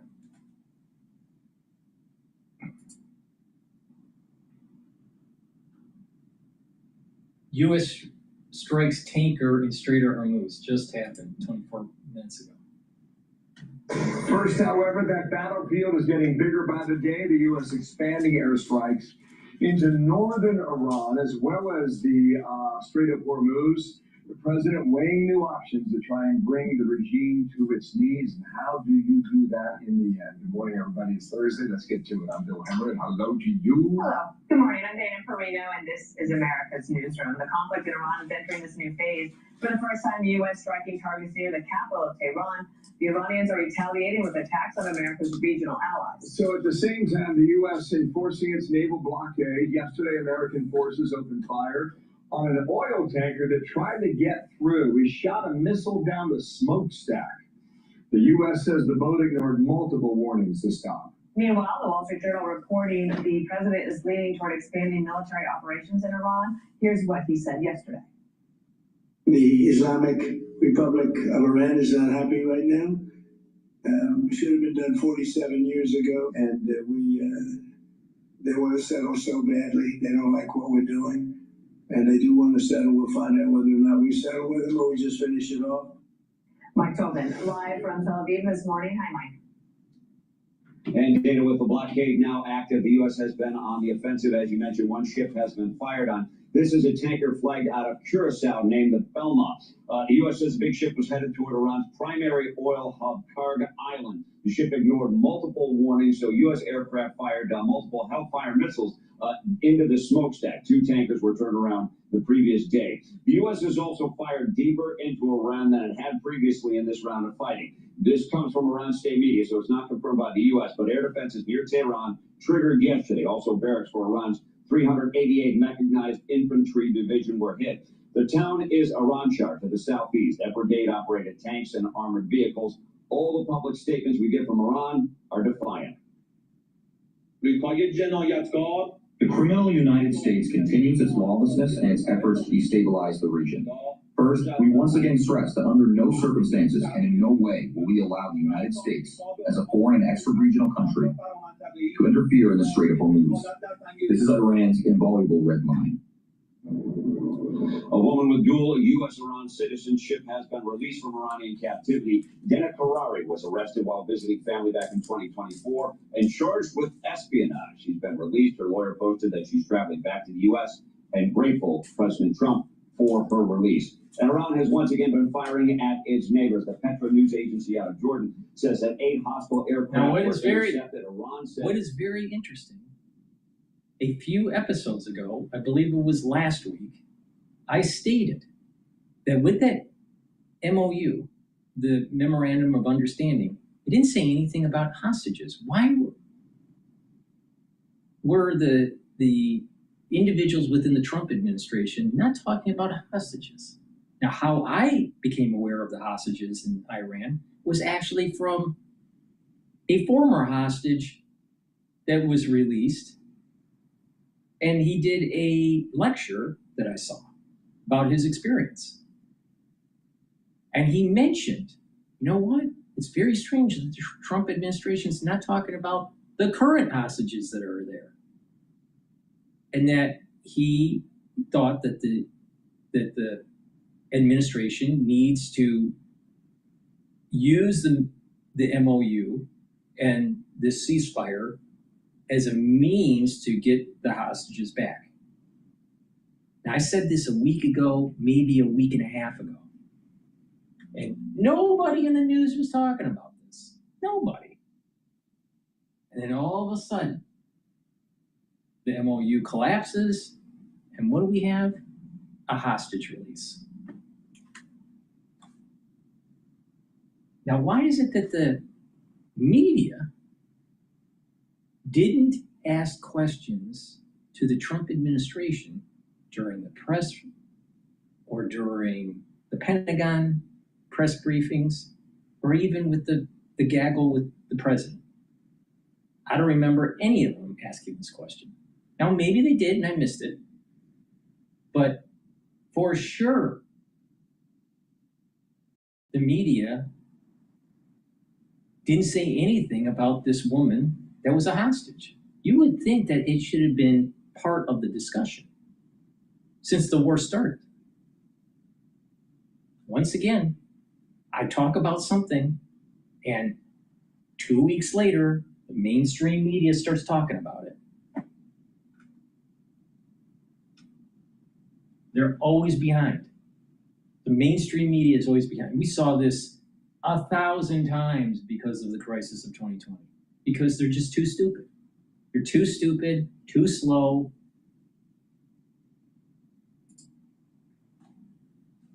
These were drones and they were fired at U.S. bases in Jordan. Dana, back to you. All right, Mike. Tobin, thank you so much. So Rebecca Heinrichs, senior fellow Hudson Institute. Rebecca, welcome back here. There's a lot to get to. I'll frame it as best I can. We reached deep inside Iran in the past 24 hours, near the capital city of Tehran. At the same time, Iran's saying that their invincible red line is the Strait of Hormuz and the Americans will not control it. So where are we now, Rebecca? Well, the United States does control the Strait of Hormuz. It's just that the Iranians are able to terrorize the strait and prevent some shipping to go through because of insurance rates, all the things that we know that makes shipping companies nervous to go through. However, the Iranians understand that by their shooting into the Strait of Hormuz, this is a paradox for them because it's making the Arab states create other land routes so that the Strait of Hormuz's value diminishes over time. So we should expect the Iranians to continue to try to inflict as much pain over the strait while they can in the short term, as long as the United States continues to degrade Iran's coastal capabilities. And as you see, President Trump's initiating strikes deeper into Iranian territory, taking out their industry, their ability to produce these weapons. The United States still has the leverage and time is on our side. Okay, let's listen to President Trump on the possibility of what could happen to the IRGC if they don't negotiate. I wanted to ask you, Mr. President, about Iran and on Iran. You came to the conclusion that you couldn't negotiate with the IRGC. Does that mean that you might wipe them out like you did ISIS? Yeah, it does. We will see what's happening. We received a call just as I was coming here that they want to meet. They always want to meet. But, this should have been done by other presidents for many years, for 47 years, but really a lot longer than that, and it wasn't. And I never understood why, but now I do. Because if you're not going to do it the way I'm doing it, you're never going to make a deal with them. So the IRGC is basically like a tiger that can't change its stripes. That's right. And I was encouraged to hear President Trump talk this way. He also, remember the memorandum of understanding we talked about, it only lasted 3 weeks. And when President Trump described the failure of the MOU, he said, look, this was a test. And it was a generous test. The United States lifted the blockade, waived sanctions on oil. So the Iranians had all of this right up front. And they still shot missiles into 6 different American allied countries and fired at American Navy ships. And according to U.S. Central Command, they have killed or wounded almost a dozen innocent civilians as they tried to traverse the strait. So President Trump is making it very clear that he understands that the IRGC cannot be negotiated with. And remember, we just saw the funeral procession of the Supreme Leader in which the IRGC threatened assassination against President Trump. And so President Trump is clear that they cannot be negotiated with, but he can still have punishing military consequences against them. Okay, so also there was news from overnight that an American woman was being held by the Iranians. I don't know how many people were aware of this story, but Truth Social, here's the post. Iran has allowed an American citizen wrongfully detained in December of 2024 under the presidency of sleepy Joe Biden to leave the country. She's now safely outside of Iran and in good condition. The United States of America appreciates this gesture of goodwill by Iran. Now, I said this, there was an issue, and there's more hostages that no one's talking about. Why did the mainstream media stay silent on this? Why? I'm starting to believe that all they do is read a teleprompter and they don't think. There's no real investigative journalism that's truly happening. Question 1, how many hostages are there? Question 2, what are we doing to get them back? Question 3, why don't we just level Tehran?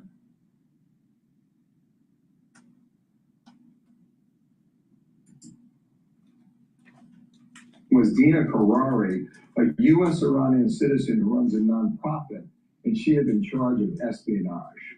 Why this overture? Well, so first of all, we're always thankful as Americans that you get any American hostage back home. These were trumped up charges. She's an innocent person. But typically the Iranians, I mean, they've been engaging in this hostage taking since 1979. And they do it to get concessions out of the United States. We don't know if the United States paid for her release, but we could imagine that the Iranians are trying to assuage President Trump's fury because he has been expanding these military operations, so potentially trying to get President Trump not to be so angry, give him some kind of win. But the Iranians only give hostages if they have more hostages held back, and they do in this case, Bill. They've got 5 Americans are still held hostage in Iran. Again, remember, the MOU failed because the Iranians could not help themselves but this terrorize is the first time I've heard this since the war begun with Iran and the United States. We have 5 hostages.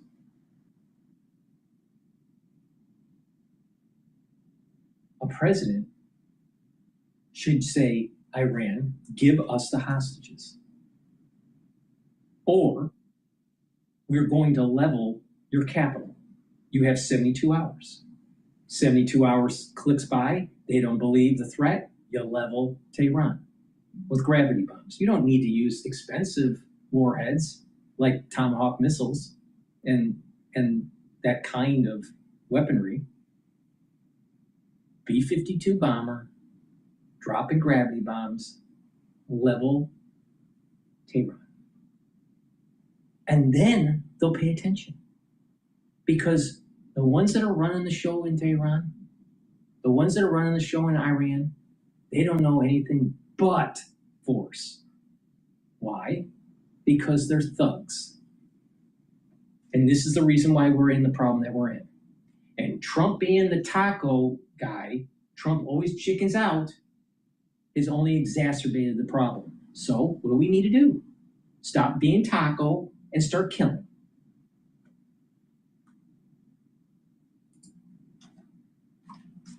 The result of the failure of the MOU rests only with the Iranians. So now it seems to me with this hostage release, they're just trying to get President Trump to potentially hold back on some of these military strikes. I don't think it's going to work. Rebecca Heinrichs, thank you for being with us this morning, kicking off the show. Be sure to like and subscribe for all the Fox News latest on YouTube and catch full shows streaming now on Fox One. Please go to my store at the-studio-reykjavik.com. Get the omega-3. This will help with your cardiovascular health. You should be taking this like now, all right? I don't care what your age is or how healthy you are. Taking omega-3 is going to help with your cardiovascular health. Brings down inflammation, helps to control the lipid profile, and helps to reduce over stickiness of your red blood cells to prevent overclotting. Vitamin B complex, if you're 40 years of age or older, take it every day, male or female, doesn't matter. The first 4 B vitamins helps to boost up your ATP, which is a major energy source. And guess what? When you get older, you have less ATP. So maybe boosting up your ATP levels actually helps to reduce aging. Now, vitamin B complex also revs up your metabolism. What happens when you get older? Most people start getting fat. Most people have a lower metabolism. Maybe you should be taking supplements that actually revs up your metabolism so you don't age as fast. And vitamin B complex is vitamin B12, so it protects your neurons. And guess what? A lot of people that are getting older, they have gait issues, they have thinking problems. Maybe you should be taking vitamin B12 to protect your neurons so you don't have these problems. Vitamin D3. Vitamin D3 helps with gene expression. It also helps to boost up your immune system. It helps to get rid of cells that are infected. It helps to get those cells to go into apoptosis. Vitamin D3 also helps to build denser bone. People that are getting older, guess what? Your immune system isn't as functional. Maybe you should take vitamin D3 to help that. Your bone density starts to go down when you get older. Maybe you should do some resistance training and take vitamin D3 and take a calcium supplement. You know, you can reverse aging.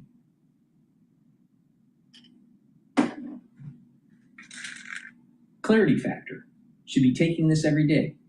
Why? Because it gets rid of that brain fog, so you're thinking. You're going to be able to concentrate, and over time what's going to happen is you'll have better dendritic connections. Your neurons will be connected better. You're going to be thinking faster, and you're going to have better memory.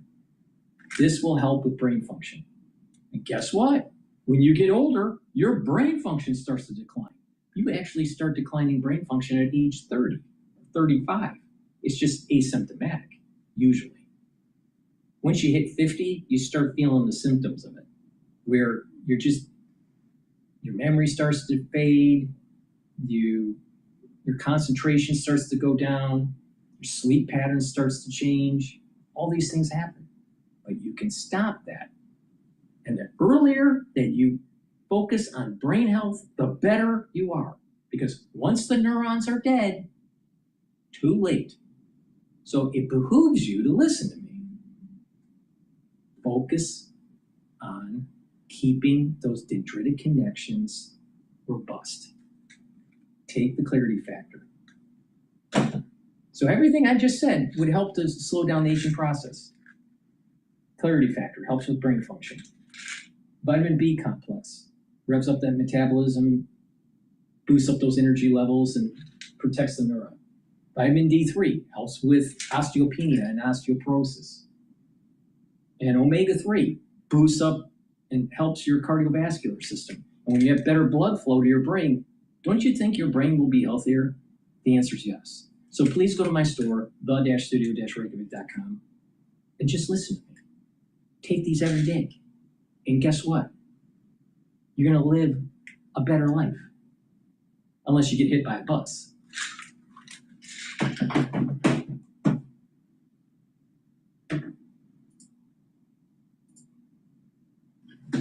Audience that I promised I would put to you, and it's from GameStop shareholders. A lot of GameStop shareholders have asked about the warrants that expire in October.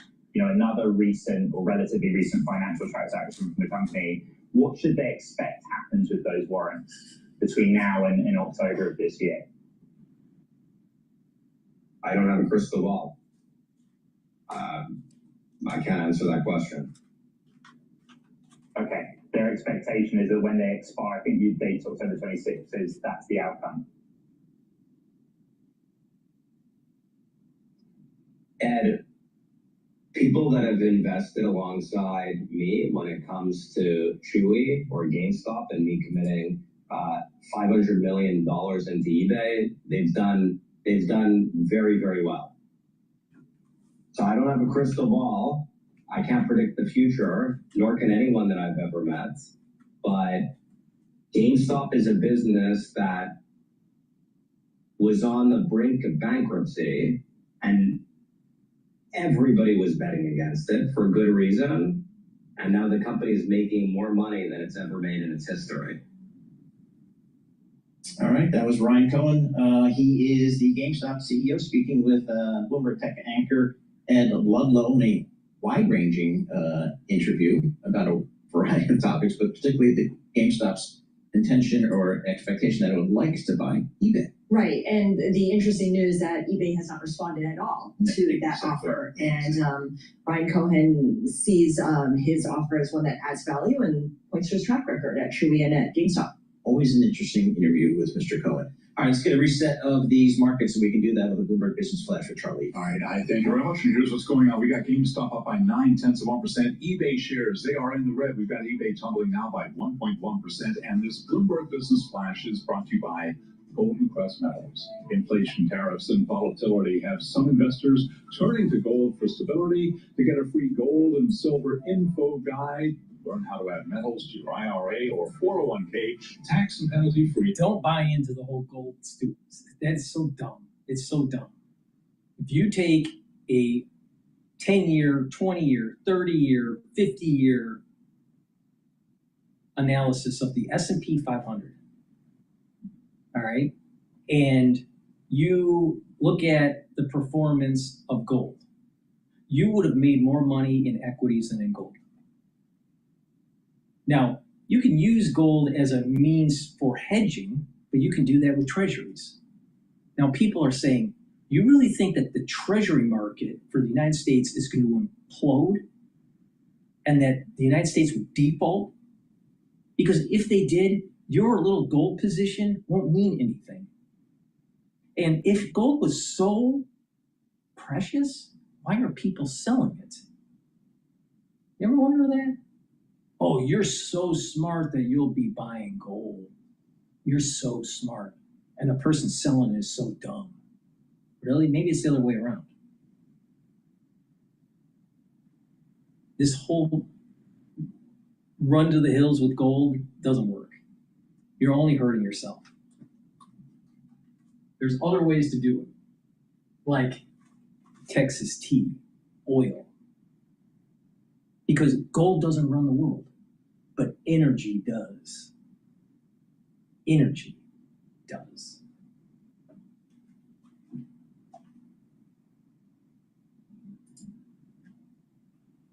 As well. Abbott Laboratories stock is soaring today, the most since 2002.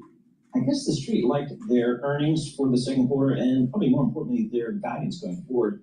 Let's check in with the analyst who covers ABT, Matt Hendrickson, senior equity analyst for Bloomberg Intelligence. Matt, talk to us about Abbott Laboratories and what they disclosed here in the earnings release. Yeah, this earnings was a huge sigh of relief for investors. They went into the call, some headwinds were, or some headwind risks were in the nutrition segment, and that was going to be dilutive to the overall growth. There was also questions about the CGM market, which is their core growth driver, continuous glucose monitors. Oh, that's just, I see on people's arms. Yeah, exactly. It's almost like a little like the size of a quarter on the arm. Yeah. That's a $10 billion revenue run rate for the company. There was some concerns that it was decelerating growth from kind of the mid-teens, high teens from last year to below high single digits this year. Basically, their results kind of calmed all those nerves. Nutrition is recovering nicely after they implemented new pricing mechanics into their business model. The CGM business, growing at 9.5%, kind of slightly below the double-digit expectations that management had. But overall, it wasn't worse than what was expected. So we eliminated that worst case scenario.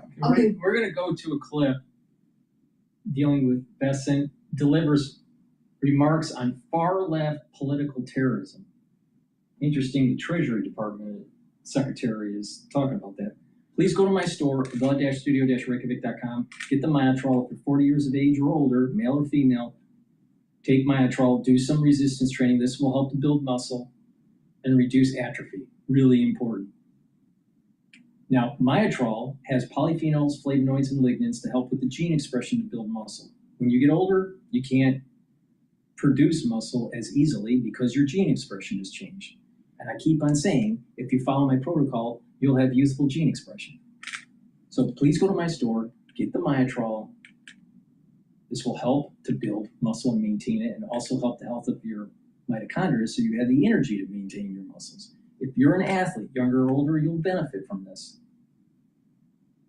And you get even more benefits, no matter what age you are, if you take the Myotrol with the Gladiator Barley and do some resistance training. And to help with brain function, Good Night Formula. This will allow you to get into 3 to 5 cycles of REM sleep and deep sleep so you consolidate your memory, detoxify your central nervous system, and be well rested. When you do that regularly, guess what? You have better brain function. You slow down the aging process. It's really simple. Please go to my store, get the Good Night Formula. It has tryptophan, melatonin, passion flower, and GABA.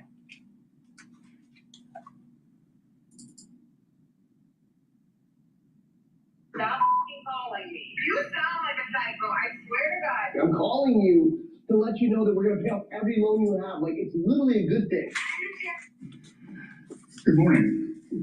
And before I proceed, I'm going to go off script for a minute, which is always dangerous, but I'm going to remind everyone in this room and all the media that I was the subject of an assassination attempt February 2024 by a addled left-wing activists 2 hours after being sworn into my job. So any of you who want to report that this is fiction and does not exist, be there for the sentencing this August. So good morning. Thank you, Secretary Rubio, for convening this ministerial and for the invitation to be here. We are here together because a resurgence of political terrorism, transnational in design, and far-left in doctrine is no longer the concern of any one nation. It demands a response that draws upon the distinct and combined strengths of every government represented here today. Every government. Ours begins where every campaign of terror does. Its financial lifeblood. And at President Trump's direction, the United States Treasury is bringing the full weight of our authorities to defend the integrity of the U.S. global financial systems. More than 20 years ago, in the wake of 9/11, Treasury became the first finance ministry in the world to establish an office dedicated to disrupting the funding networks of terrorist organizations. Treasury's Office of Terrorism and Financial Intelligence, referred to as TFI, was created in recognition of the reality that America's financial system is essential to its national security. TFI's mandate to identify, disrupt, and disable illicit foreign funds that threaten our homeland has become one of the Treasury's defining responsibilities. And today, we are extending that abiding mission to meet an evolving threat. The resurgence of organized political terrorism has long occupied a blind spot. The international community has struggled to identify this danger, much less defeat it. But as the threat of terrorism evolves, the institution and tools that defend against it must adapt. We once understood terrorism principally as an external menace that is no longer the world we inhabit. Increasingly, we are confronting sophisticated, organized networks that cross borders to incite violence within them. Meanwhile, old ideological boundaries are now giving way to new operational alliances. The unified front between international Marxism and radical Islamic movements need not share the same ultimate vision to share the same immediate enemy of free and self-governing societies. That convergence should concern every government represented in this room. These terrorists understand an enduring truth. Societies are rarely subverted from afar until they have first been weakened from within. So as it tears at the social fabric that allows our societies to function, left-wing terrorism. This is what I've been saying for a long time. We have a system of government and an economic system that is predicated on the Enlightenment, especially from John Locke. It's about life, liberty, and property. We have a constitutional republic that is anchored to the Enlightenment. And those pillars of our society are resting on that foundation: God, country, and family.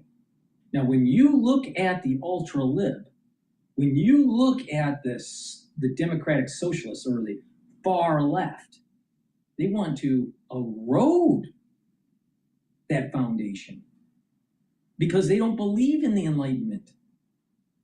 They believe in a postmodernism. They believe in relativism. They believe in socialism. They believe in communism. They don't believe in life, liberty, and property rights. They want to take away your life if you don't agree with them. They don't want to give you liberties. They want to take them away for top-down control. And they sure as hell don't believe in property because look at what's happening in New York. They want to take away your property. Everything about the democratic socialists is antithetical to the Enlightenment. And if you are a true patriot that is about God, country, and family, about the Enlightenment, about a constitutional republic, then you need to step up and use your skills to stop them, to stop the ultra-lib.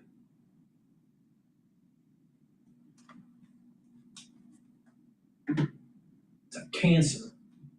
And cancer has to be dug out.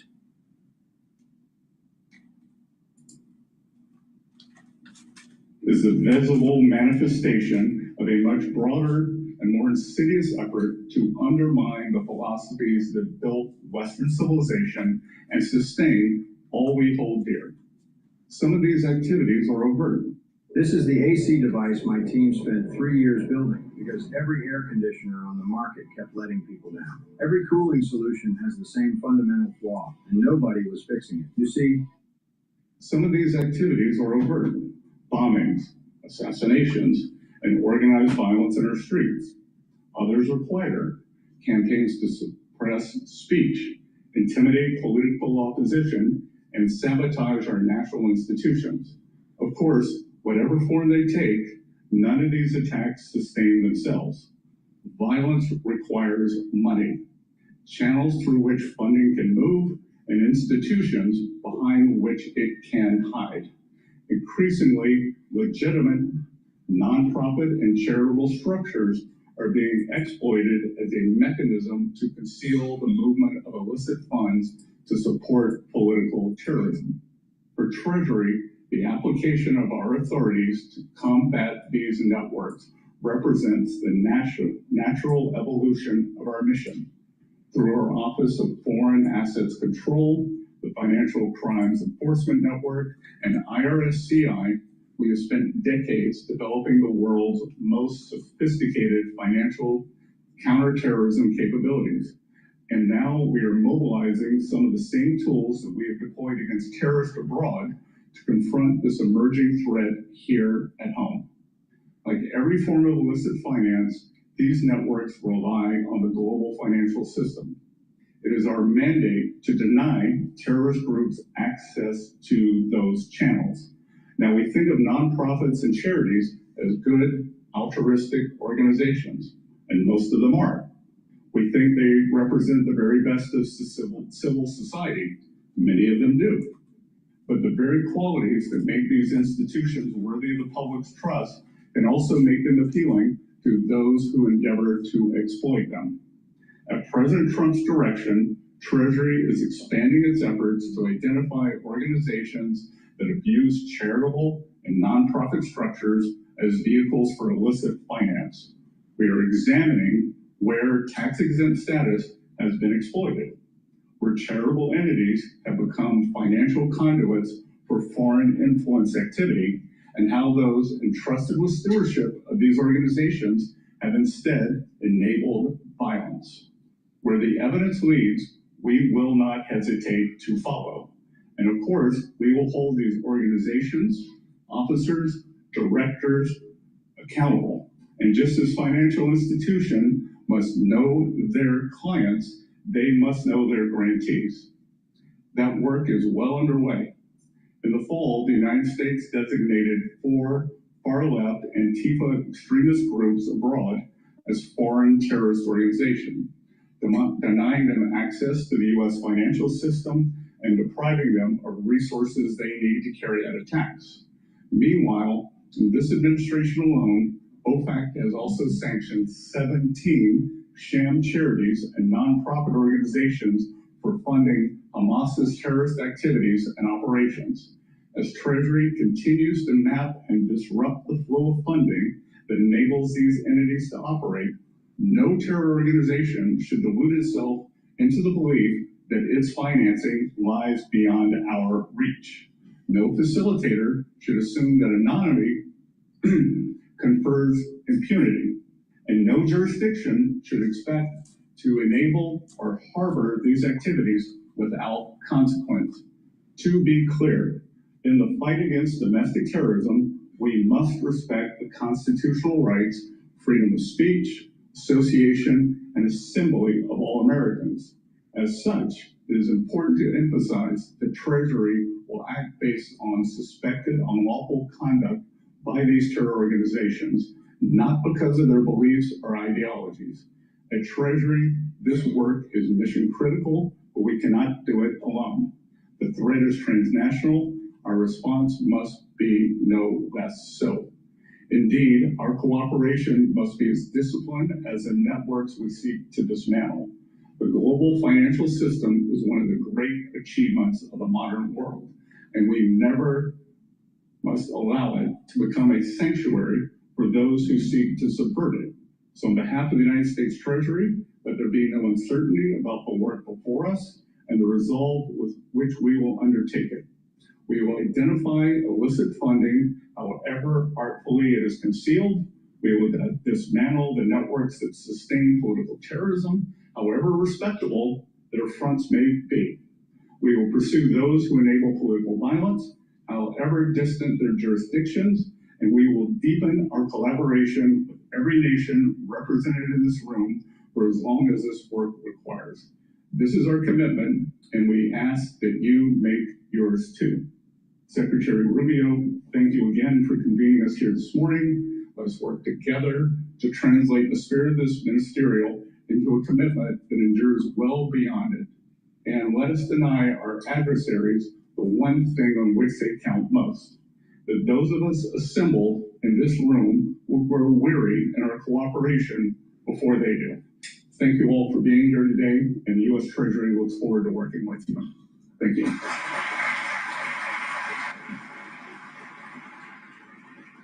Powerful statement. Please go to my store, the-studio-reykjavik.com.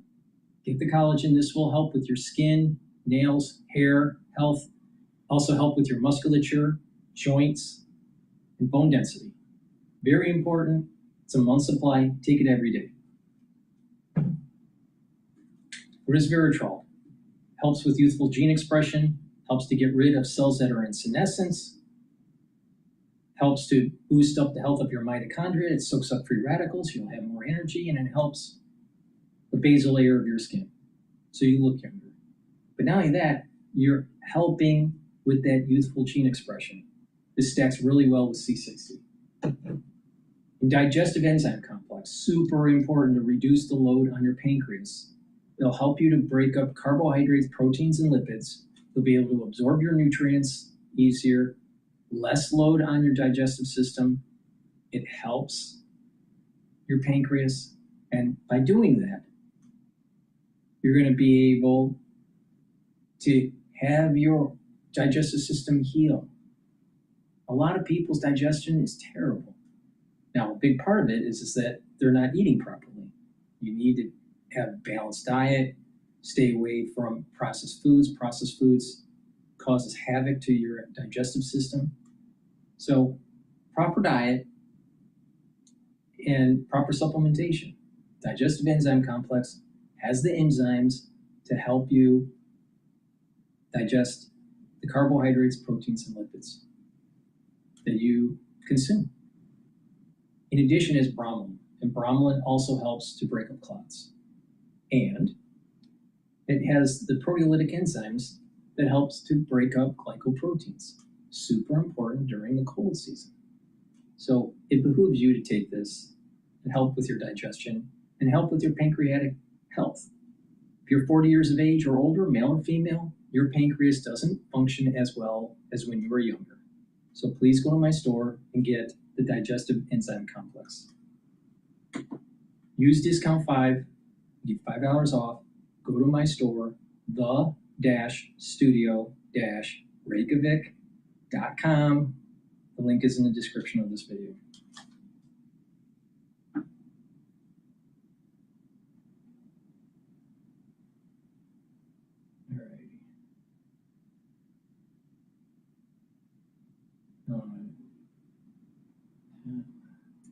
Let's take a look at some more clips here that's going on.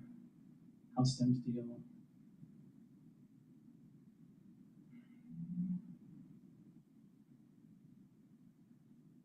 All right, this is Trump leaning towards escalating Iran war. This is the Wall Street Journal.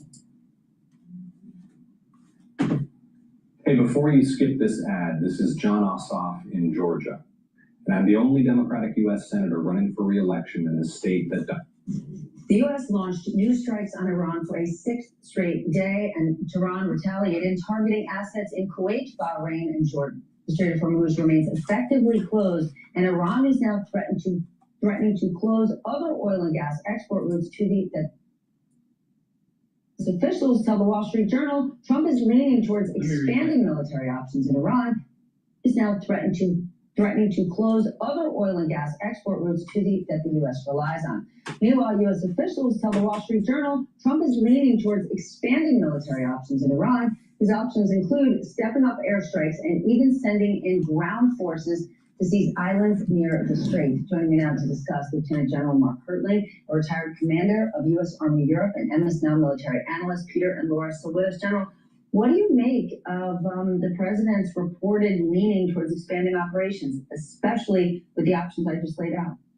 Well, the other day, Stephanie, when he talked about the 20% tariff, I kind of went into a drill with a couple other people in terms of determining the troop-to-task requirements of that. And what I mean by that is any mission the military gets, they immediately start looking at how to allocate forces for that. And it would be massive.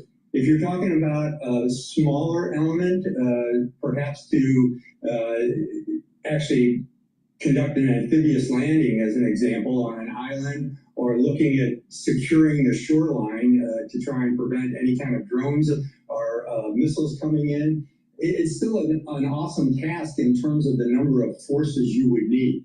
You know, what I keep pointing out to folks is Russia has been using air power against Ukraine now for 4 years. Some of their attacks have included up to 400 or 500 strikes per night. And they haven't really affected the Ukrainian will.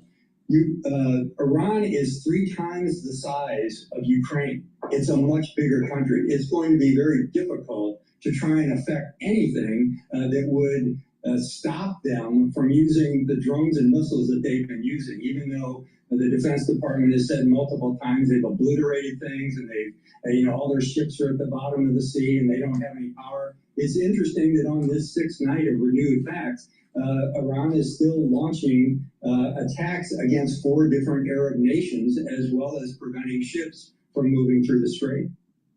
How do you think Iran thinks things are going for them? Well, they're certainly damaged, that's for sure.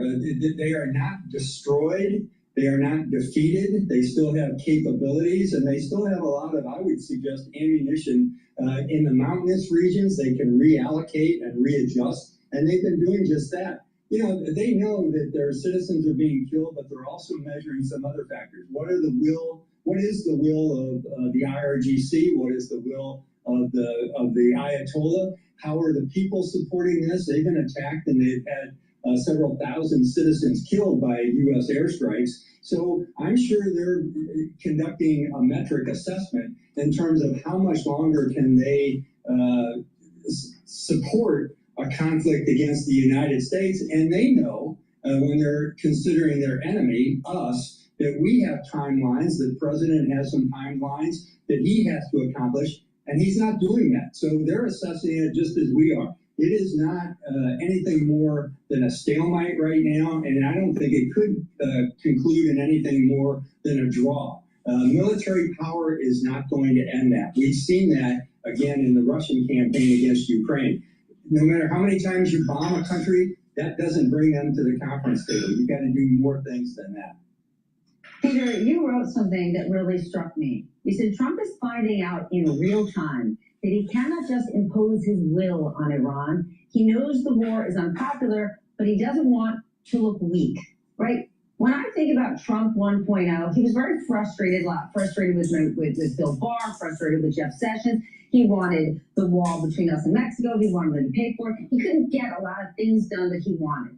In Trump 2.0, I saw him January, February. He seemed really, really happy in that White House. Nobody was stopping him. But this war in Iran, is this the most uncertain and frustrated we have seen him in office?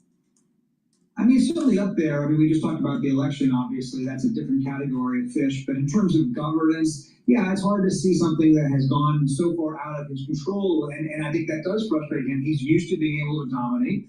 And he's done pretty well at that in terms of overseas in his second term. He's, pressured or bullied, you might say, NATO allies into spending more on their militaries. He has, used the threat of tariffs repeatedly to extract concessions from trading partners.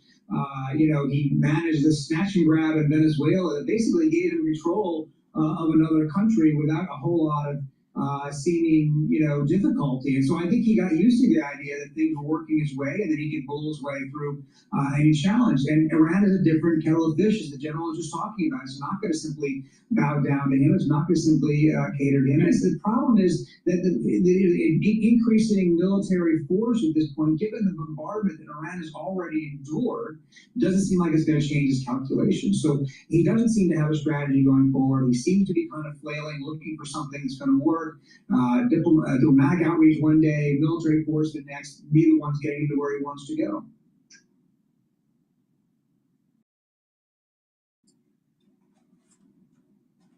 Please go to my store, the-studio-reykjavik.com, and get the structural nanosilver toothpaste. This has the structural nanosilver to help to neutralize. It also helps to improve your oral cavity, whiten your teeth, freshen your breath, reduce inflammation, help the health of your gum line. And by using this toothpaste, you're reducing the chances of cardiovascular and valvular issues. Good oral hygiene is very important. And if you have poor oral hygiene, that could cause problems with your vascular system. In addition, this has no fluoride. And because it has the structural nanosilver, it is neutralizing. It's very important to use every day, but especially during the cold season. Now, collagen will help to remodel your joints.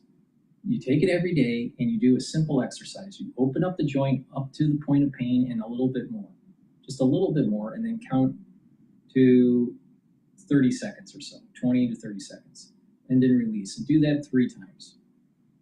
Do that every day. And what you'll notice is you'll be able to open up the joint more with less pain. Now, this is very important for sports injuries or arthritis. Now, what collagen will do is help to remodel the joint. So you're creating that micro signal with the exercise and stretching it out. And the collagen will help to recruit the building blocks that you need to remodel the joint, especially for the cartilage, and to help to cushion the joint. In addition, it helps to block some of the pain gatekeepers like NAV 1.7. It also blocks inflammation by inhibiting EP4. And it helps to reduce the erosion of the joint by blocking MMP3 and MMP13. This is very powerful.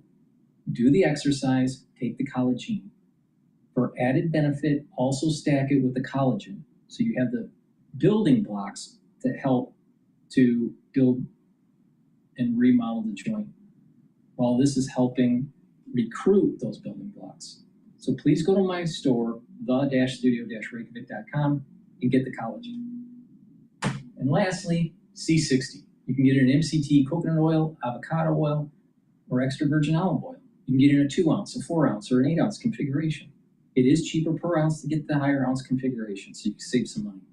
Also use discount 5 and you save even more money.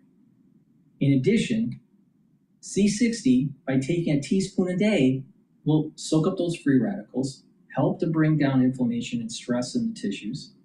And what will happen is that your tissues will perform better. Your mitochondria in those tissues and those cells will be healthier. You'll have more energy. You'll recover quicker after a workout. By soaking up free radicals at the vascular level, you're reducing plaque formation. By soaking up free radicals at the cerebral level, what's happening is your neurons are healthier, and the mitochondria in the neuron is healthier, producing more energy, so you can produce more neurotransmitters. And over time, you're going to have that positive neuroplasticity. You're going to be able to think faster. You're going to have better memory. And it also helps the immune system and the endocrine system. Take a teaspoon a day. It's 1,000 times stronger than vitamin C. Just a teaspoon a day, every day. And it also helps the basal layer of your skin, so your skin will be healthier. It stacks really well with resveratrol for the skin health. So please go to my store, get the C60. I've been taking this a teaspoon a day, every day for over 10 years. It's very important because it's a very potent antioxidant. Please go to my store, the-studio-reykjavik.com. That's the end of my broadcast. Thank you for listening. Please help support the work by going to my store, the-studio-reykjavik.com, and getting the great products that I offer These are products that I take every day to help slow down the aging process. And make sure you use discount 5. It's the-studio-reykjavik.com. The link is in the description of this video. Thank you for listening and have a nice day.